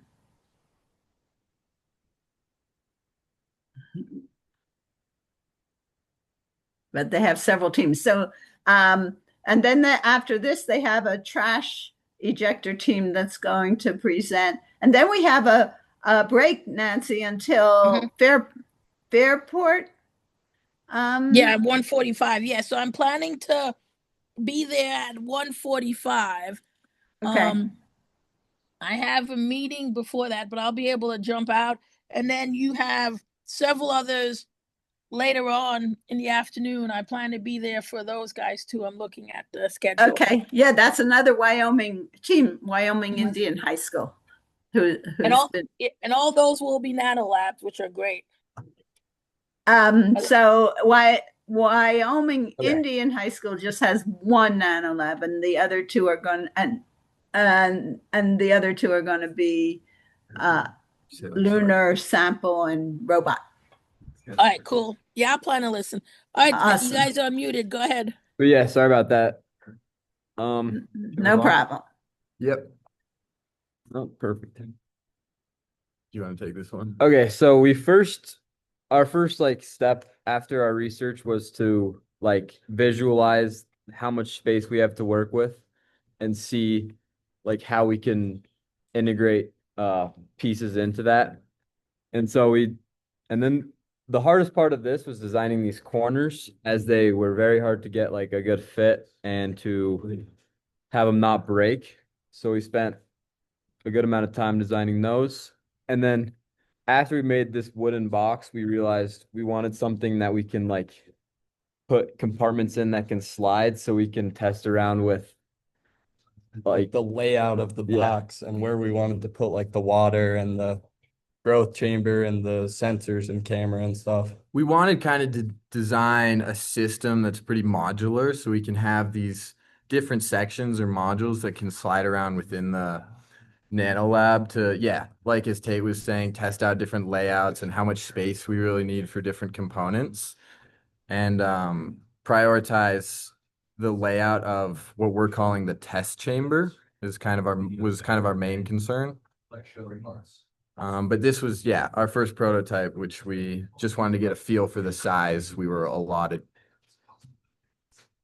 So then our second box, we moved from wooden rods or wooden sticks to like aluminum rods, so they can act as rails. So as you can see in the picture, we can slide things up and down on them and get a feel for the layout.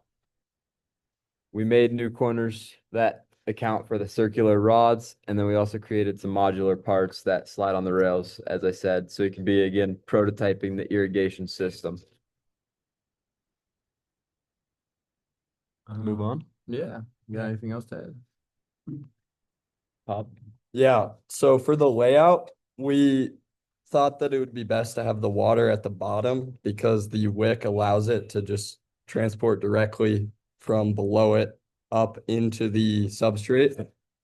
And so in the picture, the wick would be in between the red module and the black module, and they would be closer together. And that is how like we irrigate the dirt or substrate.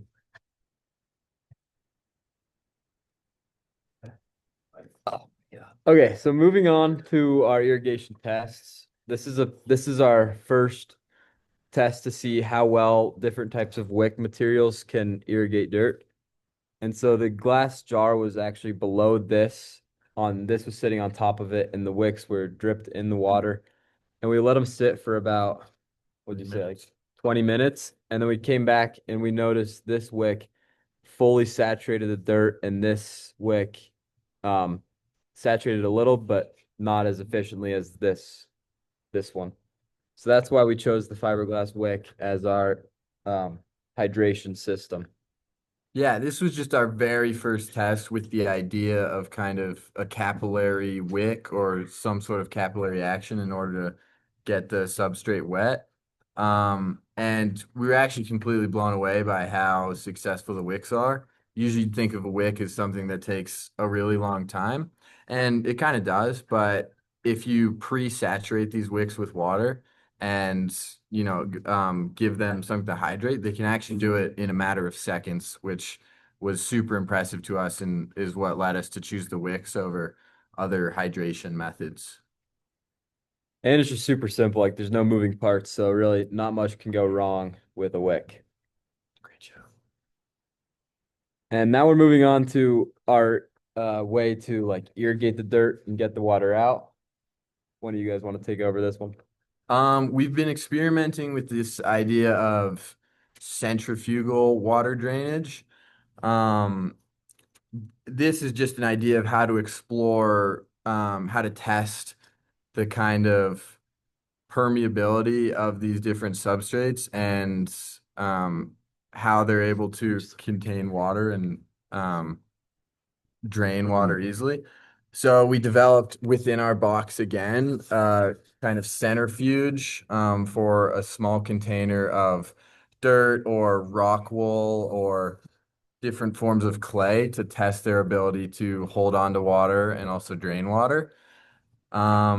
It's kind of built around a drone motor, a brushless three-phase drone motor, which we were able to control with a microcontroller and a potentiometer, which allowed us to get a lot of data on the kind of drainage results we can expect out of different substrates. which is super important. We're still kind of in the testing phase of this, but it's definitely given us a lot of data. And we have a video of it in action. Yeah, we have a video of it in action if you guys want to see how the centrifuge would work. Definitely. Let's see that. That's a great idea. Okay. I think you want to do the other one. No, this will work.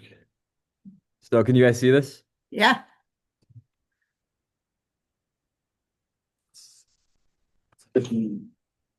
Test one. Oh yeah, I'm feeling water on my hand. Hey, hey! You just misted the whole area. So you can't Look, I'm soaked. Yeah.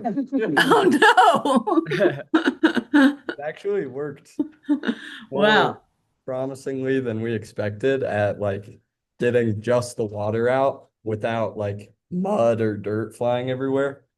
But so that was a fully saturated puck of dirt, and it was like, yeah, it was super wet. And then we just figured we should give it a try. And yeah, as Parker was saying, only water came out. And then when we took the lid off, that there was actually almost entirely dry. Wow. Well, because in microgravity, if you're spinning something like the centrifuge did, you are creating gravity. Yeah. Yes. So that's really cool.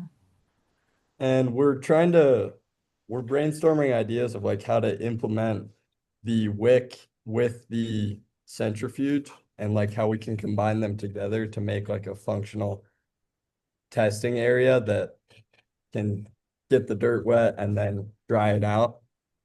Okay. Yeah, that's a good idea. One thing I would mention is that looks like there's a lot of, I'll just say, power associated with it. So make sure you look at how much power you need to control all that. Because remember, you're limited. And I was looking at when you were running it. Remember, you have 5 seconds, so see how much it'll take.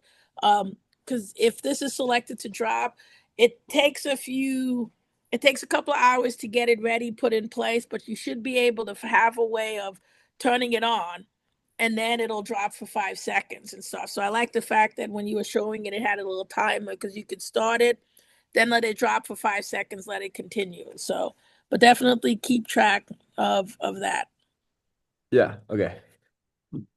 Yeah, we haven't explored much of like our power usage yet with the sensors and cameras, so that's probably our next step because like you said, we have limited power.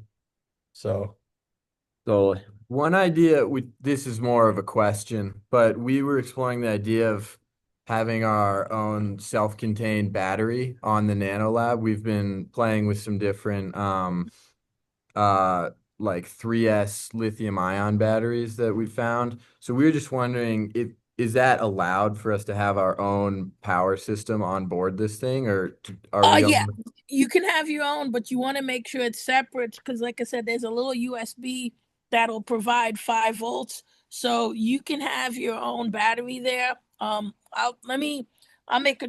pretty sure you can, but let me confirm with the drop tower techs because I know with our other drop rigs, sometimes you have your own battery, but you would need to have it contained and everything in there. But I'll ask that question and confirm it. Yeah. Awesome. Thank you. Do you know what you said what type of battery did you say? Or the voltage? It would be a 3.7 volt lithium ion battery. Okay. Those kind of 18650 cells is just what we've been playing around with, but we're open to anything.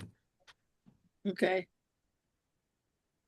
And this is different than, and this is strictly for this because you're going to have some sort of sensors or anything. Are you still planning to use the USB battery, or will you just have yours totally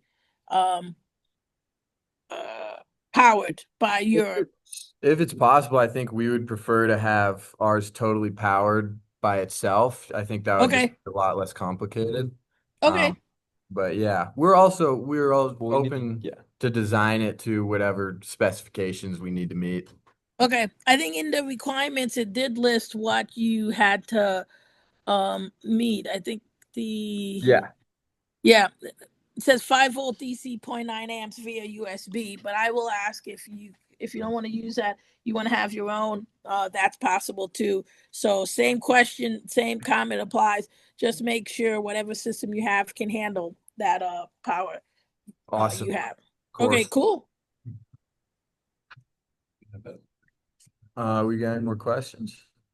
Oh, I guess we should, so we know the drop tower is like 5.8 seconds. Does the whole like getting the water in and out, does that all have to occur in that 5 seconds, or could you like What we want to do is we want to see the water movement. So you don't necessarily have to take all of the water in and out, but we do want to see you being able to move the water from one area to another. Like I said, it depending on the student's reservoir, that will affect how much. The key thing is, however you design it, you want to be able to show you've moved water from one to the other. Okay. If you're able to do the whole thing, that's fine. Sounds good. Hey, Glenn just joined. Can you show him the video of your centrifuge? Glenn, did you see that? I don't think he did. Yeah. Go back and show Okay, yeah, that. we can. So here it is. You guys started, yeah. Test one. Oh yeah, I'm feeling water on my hand. Feel the water on the side. You just misted the whole area. So yeah. So you guys are starting your water from the center location, and then by spinning it, you're getting it to migrate to the outer parts of that. Is that correct? Yeah, this container actually has our different substrate materials in it. So we're also testing water drainage with the That's what they're testing. Very good. And what material are you using there?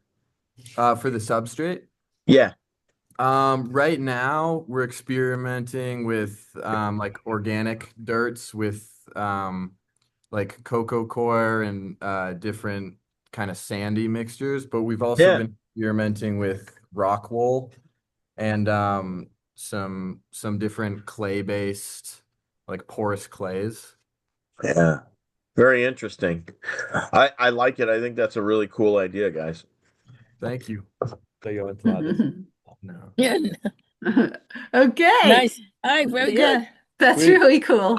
I like where you're going with this, guys. Nice job. So if you have any questions later on, just let us know, and we'll make sure we could get a hold of Nancy or Glenn to answer those questions if I can't. Hey guys, one last question. What kind of speeds are you thinking about in terms of your rotation rate? That's actually the main thing we've been experimenting with. We have this motor hooked up to a potentiometer and a speed controller. We've been experimenting everywhere from about 50 RPM up to 1,000. Because which obviously we can calculate the different kind of centripetal acceleration that we get from those different speeds, in order to test how much acceleration is needed for drainage in different substrates. Like for the rock wool, for example, it doesn't hold water extremely strongly, so a pretty low speed is good enough to get water out. But for some of these more dense clays, we need upwards of like 1,000 RPM to pull water out. So, okay. And part of what I was thinking about is that, with zero gravity, you might be trying to explore how slow you can do it, right? I mean, can you get the water migration at 2 RPM or 10 RPM? Does that make sense? Yeah, totally. Excellent job, guys. I'm very impressed. Awesome. Great job, guys. All right. So your other team at Jackson Hole is the Trash Ejector, and they're going to present now too. Is that correct? Yeah, they're just across the room from us. Oh, awesome. Okay. So we'll thank you. Keep up the great work. I really appreciate that. All right, so now have a good afternoon and morning because it's early there. It's only 9:19 in Jackson Hole. All right, new team, will you please introduce yourselves and tell us about the trash ejector you're working on? Sorry, we're having a little trouble hearing you Yeah, guys. there's Mr. Anderson. I saw him just walk by. Come to the rescue. Volume's up. Let's open these audio settings real quick.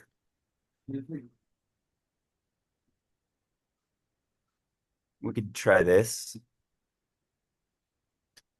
What is this? All right, do you want to try saying something now? Yeah, we testing. Do you hear us? All right. Okay. That worked. Okay, Thank you. we hear you. Okay, great. Thank you so much. All right, looks like it's cold there. It's yeah. Yeah, definitely cooling off. Do you have snow? No. Top of the mountains do. Yeah. Yeah. Okay. All right. So introduce yourselves and let's hear about your project. I'm River. I'm Nico. And I'm Caden. And we're Astra. Yeah. Awesome. Thank you. That's right. Uh-oh. We're gonna have trouble sharing too. Oh no. Mr. Anderson to the rescue. I don't know. Just try one. Yeah, you Right. can do entire screen. Just do the Yeah, whole try solution. entire screen. Yeah, That's what I was gonna suggest the same thing. Do the screen, and then from there Probably you a can pick sharing one. issue, permissions issue. Yeah. Yeah, click on it. No, we'll have to ask. Sorry, guys. This is my fault. Yeah, they need permission. I remember that. Maybe they could use Tate's. He's still on. Yeah. Do we want to use Tate's? You guys want to like slash over? Yeah, I think we got it over here. I don't know. Okay, let's try this, and if it doesn't work, then we'll use Tate's. Sorry about that. No problem. Are you able to see it now? Or? Yeah. Can you guys see your screen? The first one. No, we see Not yet. you. Oh, here it comes to the It takes rescue. a little bit sometimes. So yeah. Yeah. Where are we? Heat-on gravity Right to the top research. with the menu bar. I'm looking at your hat. Right here. Oh, there we go. Oh yeah, Teton gravity.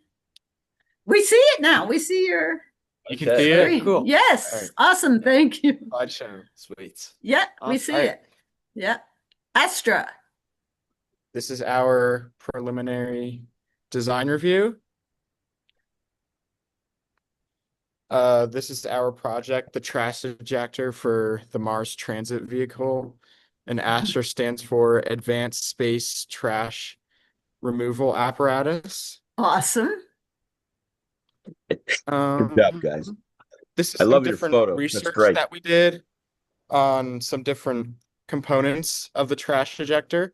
The ejection system itself, we looked at an electromagnetic system, which would repel a pusher forward using a wire coil wrapped around metal. A pneumatic system, which is what we ended up using, that would be kind of like an upscaled version of a syringe that would push out the trash using air, not liquid.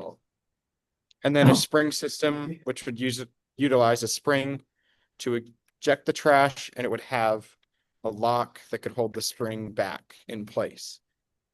For the door, we had a I can't see it. A 2-hinge design with rectangular doors that would just kind of open like that. And our other design idea was a circular door that would be split into 6 panels that would rotate kind of out of position. Yeah. Like it would open up and all the panels would kind of shift out of the way. And then for the aiming system, we weren't sure if we needed it, but we came up with some ideas that we could use. We came up with an idea to replace part of the wall of the Mars vehicle itself with a flexible rubber, which would be kind of like a cannon, which you would hold and aim manually. And it would come with a viewport to where the ejector is pointed. And we also considered mechanical mounts, like ones used for camera work with mechanized X and Y axes. This would make aiming definitely more accurate, but more expensive and complex. So we had some decisions matrices to kind of decide on what we wanted. First, for the ejection system, we looked into how we can adjust the speed because that was a requirement, and then we had how like light or heavy it was. Then we had how simple it could be, and then we had the durability, and then we had size and energy efficient, which were all kind of we felt were the most important ones. Through this, we found that we weighted them, and we decided that the pneumatic system would be the most efficient way for us to eject things. And then for our door design, we looked into the circular door and the rectangular door. And we ended up deciding the rectangular door would be better because we just thought it was simpler, and it would just and I mean it would do more efficient at sealing. And then for the aiming system, which it doesn't sound like we have to do anymore, we did not really decide because after we made the decision maker see it didn't we realized we didn't need it. And then we have a couple of videos, but first I kind of just want to show you guys the parts to our design. First we have this. What? My bad, Caden. First we have this syringe, this motorized syringe where we have a brain hooked up to it and a button. Can you stop sharing? Let's take a look at what you guys are doing. So we Sorry, can what? stop your sharing your sharing. power. That way we can see what you're doing. Otherwise, you're just a small there we go. square. Perfect. All Okay, right, now we can see. All right, so we have this motorized syringe right here, and hooked to a brain and a button. And when the button's pressed, the motor will activate, compressing air in this syringe. And then right here we have a distance sensor to hooked up so we can compress air to a certain set, and so we can control speed and all that. Okay. And then you'll press the button again and it will return to full. Then we have this 2-switch pneumatic system. First the air goes into this switch back here. Here, actually, I'm gonna pop this out real quick.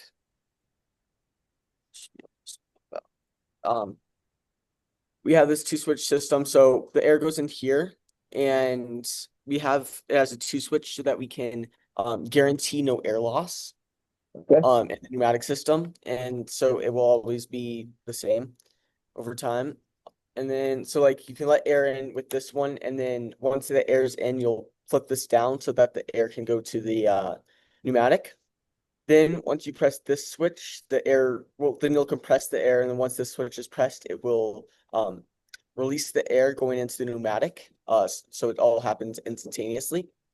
Right here, down here, we have this air just return so that air can enter and exit the design. Because we're having slight troubles with keeping air in the first place. Tell me where does that hook up on your system? So it hooks up to, so here's like the Jackson tube. This pipe just goes Okay, here. show me where your syringe is. Our syringe will How go, does your syringe fit onto that? it just goes right in right here. So this is the syringe. Right? And then the air goes through to this. Okay, keep going. All right, sorry. And then we have the actual ejector. Inside we have this is a pneumatic. This pneumatic actually has a spring in it so that it automatically returns when there's no air put in it. And then this is like, we're still trying to figure out how to get the can in because currently the can won't go into the side, so we have to put it in through the way it'll exit. That's one thing that we have to work on. And then we have some up here, we're working on a door currently. We have a motor hooked up to it, and so that's still we're trying to figure out. Okay. What kind of door do you want to have there? And there's a couple of different ways to do a door, right? I believe that's gonna be discussed in a bit. Oh, okay. Go ahead. Yeah, thank you. And then we'll have two videos that we're gonna show you real quick. How do you screen record? Oh wait, it's the green. Yeah. Shit. Okay. This one. Okay. Sweet. And then can I see that? Can you guys see this? Yes. Yeah, we see it. It's good.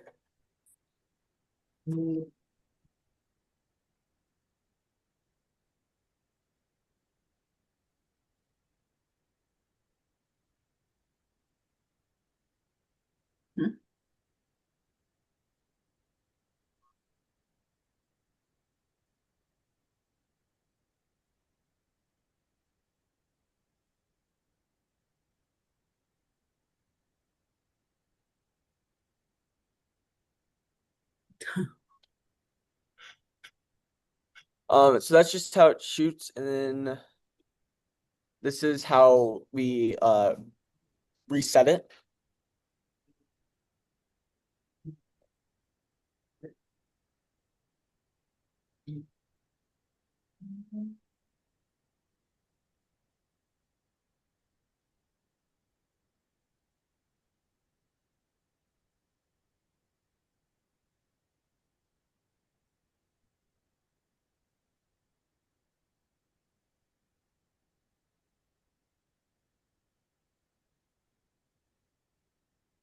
And that's our videos. Okay, very good. Yeah. Is anyone? Yes, okay. And then for our next section, I'm going to be discussing where we're headed in these next few months of designing and prototyping. So first of all, I think after developing a functional prototype that's able to eject a can already, I think it's best to move into working on sealing the door for this prototype. We're planning on using RTV silicone sealant for all of our sealing, like across right now, just based on some like preliminary research we did about like the best material to use for this. And then, yeah, but that's like available for change, like based on your guys' input. And then the next thing we're going to work on is measuring the exact speed of the can when it's ejected from our current prototype. We're planning on using a distance sensor to calculate the exact speed of the can when it leaves the top of the ejector, hoping to hit that target of 1 meter per second. And then based on those calculations, we're going to implement that speed in our final design. And then finally, we're still working on developing an idea for the interior door design.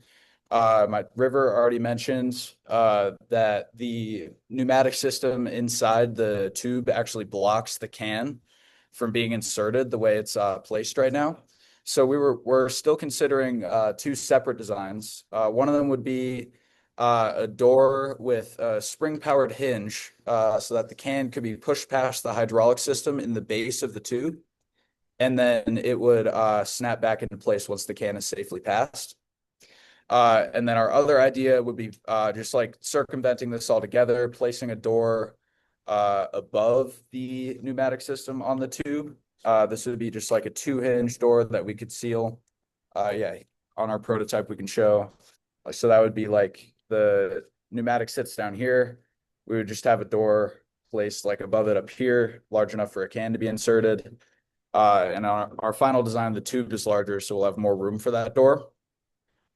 So we still need to decide, and like with your input on which of those designs probably would be like easier to seal or easier to construct in the first place. And that kind of moves me into the questions for you guys, if you guys are ready for that. So sure. First one was again on deciding between those interior doors. So based on those two designs that we just discussed, and we can like show you exactly where that would be if you need to. which do you think would be like less complex to implement, and like which do you think would be more like effective for sealing and like can insertion? Good question, Glenn. Okay. Well, let's start off with your doors, right? So there, as far as I can tell, there's 3 different options for what kind of door you can set up. All of them work, and so however you guys decide is okay. It looks to me like you're looking at a door right now that does this kind of action. Is that right? Actually, on the exterior door, I can show you. We have 2 printed. This was going to be for our 3rd question, but we have 2 printed like halves, and it would actually with the motor just slide into place. So it's more of this action? Yes, yeah. And that's fine. And so are you planning to use like a rack and pinion to be able to move that? Like a what? A rack and pinion? How do you want to move that into place? I think we're just using, we have right now on our prototype, like we're probably going to make changes to our exterior door once we see how this one seals. Right now we have these like geared pieces with this, and basically when you put like both of them together, it's able to like spin closed with just the one motor. Okay. So that's more fine. of like a rotational action actually than like just sliding it. It's going to do more like this? Yeah, exactly. Okay. And that works fine too. Now, when I was a kid, there was no such thing as electric windows on your car, right? You had to hand crank them. Yeah. This is the same kind of thing as what you're doing here. So don't pretend like you have to have motors for everything. On the space station, we have windows, and to open and close those shutters, we have hand crank as well. So keeping things simple can help you with your design as well. Is that okay? Mm-hmm. Yeah, for sure. I Okay. guess, especially with the exterior one, that would be like on the outside of the transport. Just, I guess I don't know exactly how we'd like do that manually when it's like outside of the like module. Well, you've got a gear, right? Right. Okay. So right now you're talking about putting a motor to interact with that gear on the outside. Is that correct? Yeah. Okay. And so imagine if you just have a shaft going through your hull, and now you just have that shaft matches up with that gear, and when you turn this, it also turns the gears on your thing. So it's up to you. Don't pretend like you have to do it in any way that I'm suggesting. Okay? Yeah, for sure. Thank you. Okay. Yeah. Now, remind me of what's your interior door going to look like. Right now, your pipe, you're saying that you've got some things inside the pipe, so you can't put it in from the back. Can you put it in from the top? From the top, as in like the top of the tube. Mm-hmm. Sure. So if this is my exterior hatch, can I have a hatch up here that opens like this? That was one of the plans we were like discussing on the last slide. That was one of the ones that we were thinking, yeah. And then Sure. the other one was just like, I guess I'm kind of already leaning towards that one, I think. I just wanted to get your input in this presentation. But Sure. No problem. And what I mean is, if you've got gear back here that's going to be pushing your can out, then putting your hatch for the can up top works just fine. Is that okay? Yeah, for sure. Now, one thing I want to remind you of, I don't want to put my can in and then open the hatch and it starts floating out or something like that. You need to have something inside that's going to keep your can from moving out until you're ready. Does that make sense? Yeah, okay. It's great to And know. it doesn't have to be something complicated in the same way that, like a Nerf gun. A Nerf gun, you put in the things and it's not going to go until you pull your trigger. Can you have something inside, that prevents your can from going, even though it's at a vacuum? There's some kind of a pin, and then when you pull that pin, maybe with a trigger mechanism or whatever, that's what releases it, and now it goes out. Okay? Right. Yeah. That makes sense. All right. Very good. I like some of your ideas. I think there's some terrific plans here. Now one thought I had is about the about your air system. As an example, remember that outside of your spacecraft, it's a very good vacuum. And so are there ways that you can use your piston system without having to use a lot of valving? And so consider this.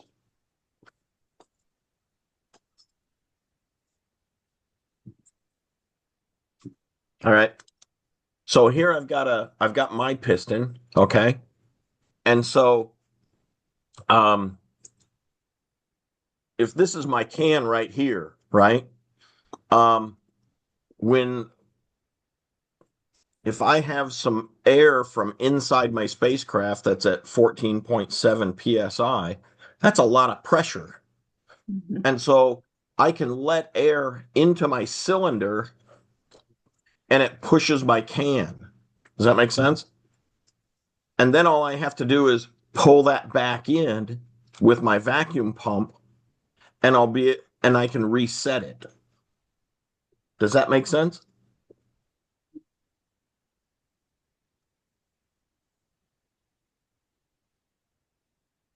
Did I lose you? No, that makes it's- sense.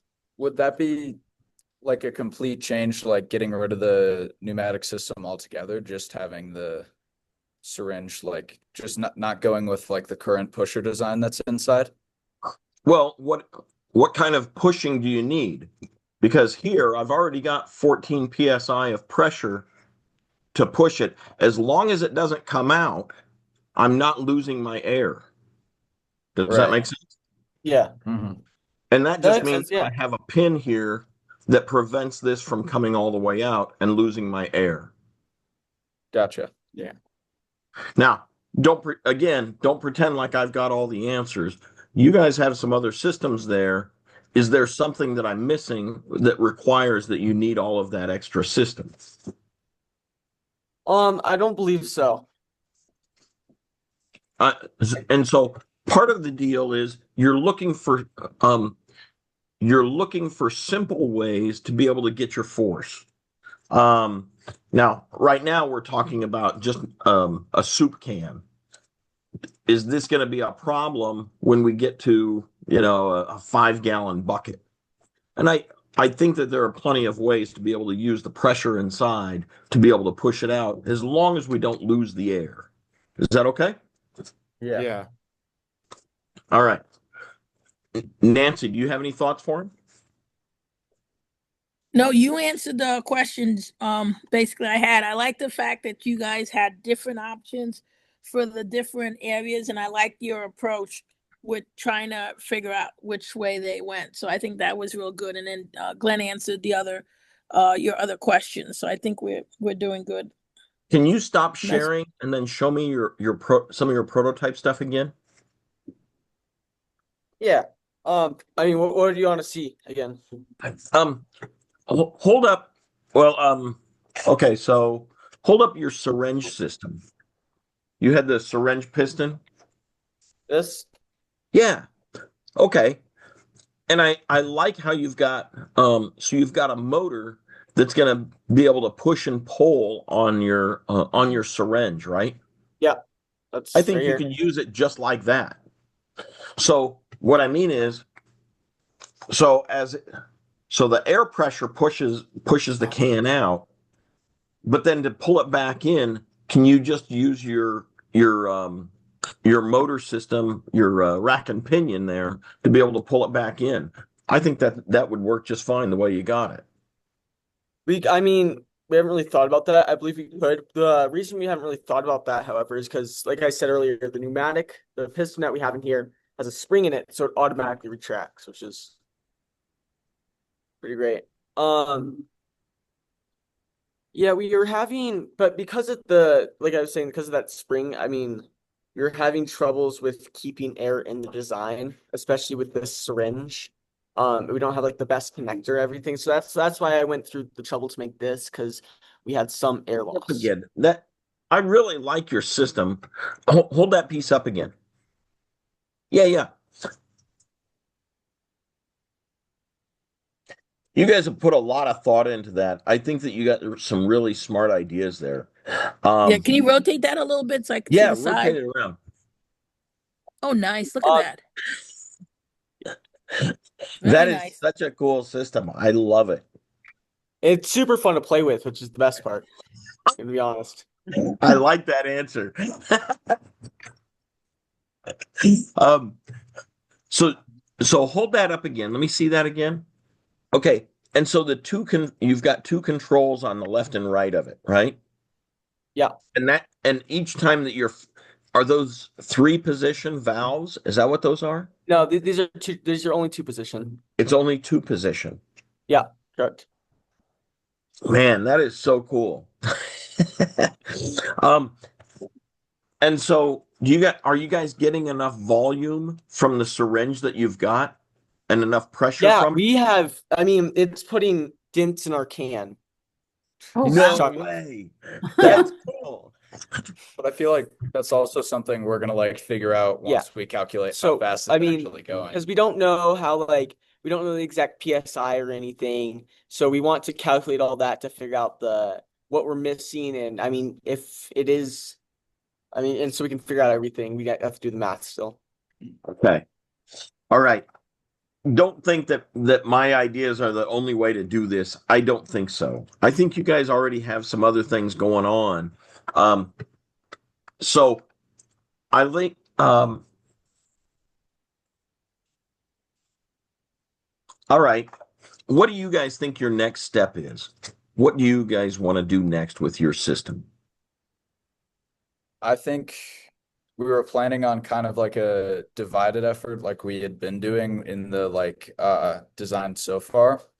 I think we're probably going to split the work between just really focusing on sealing and figuring out the best methods to do that. Because I feel like that's totally different from starting to really focus on implementing something in more of a final design size or form. So I feel like just having those split efforts is the way we're going to move forward. Okay. Now, something I have not put in the description very well. So you guys have a can. You can pull. I don't care what you do with the label. Okay. There has to be soup in it, right? But if you guys want to make an alteration to the can so that it slides out better, or maybe it rotates, or whatever else that you want to do, you can alter the outside of the can as long as you don't puncture it. Does that make sense? Yeah, I started working on a design for that in case here. No, and that's fine.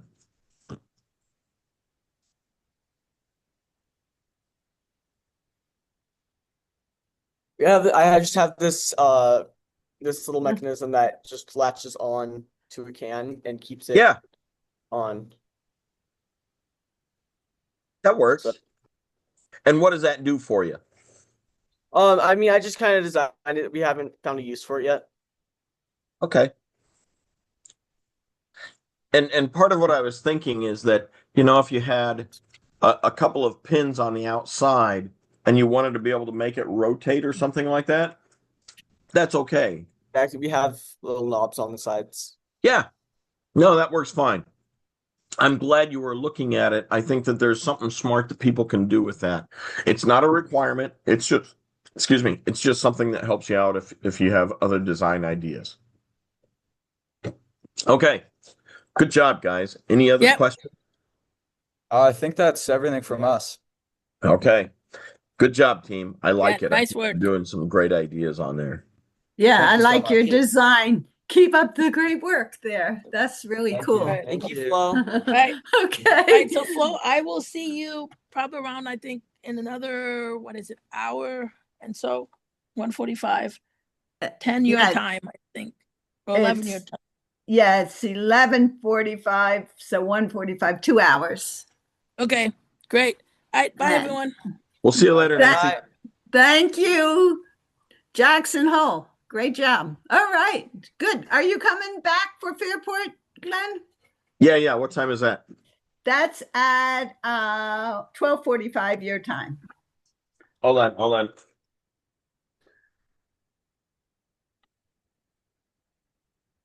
Today's Wednesday, right? Yep, 12:45. Your Oh, I see. Central. Yep, I'll be there. And then Let me- how about for the Wyoming Indian School? Terrific. That's not going to start till 2:15, the Wyoming Indian School. They'll Okay. be on at 2:15. Sounds great. And that's all their teams. One is a crop production. So, all right, thank you so much. That's so awesome. Thank you. That's All a right. complicated thing, that trash. Well,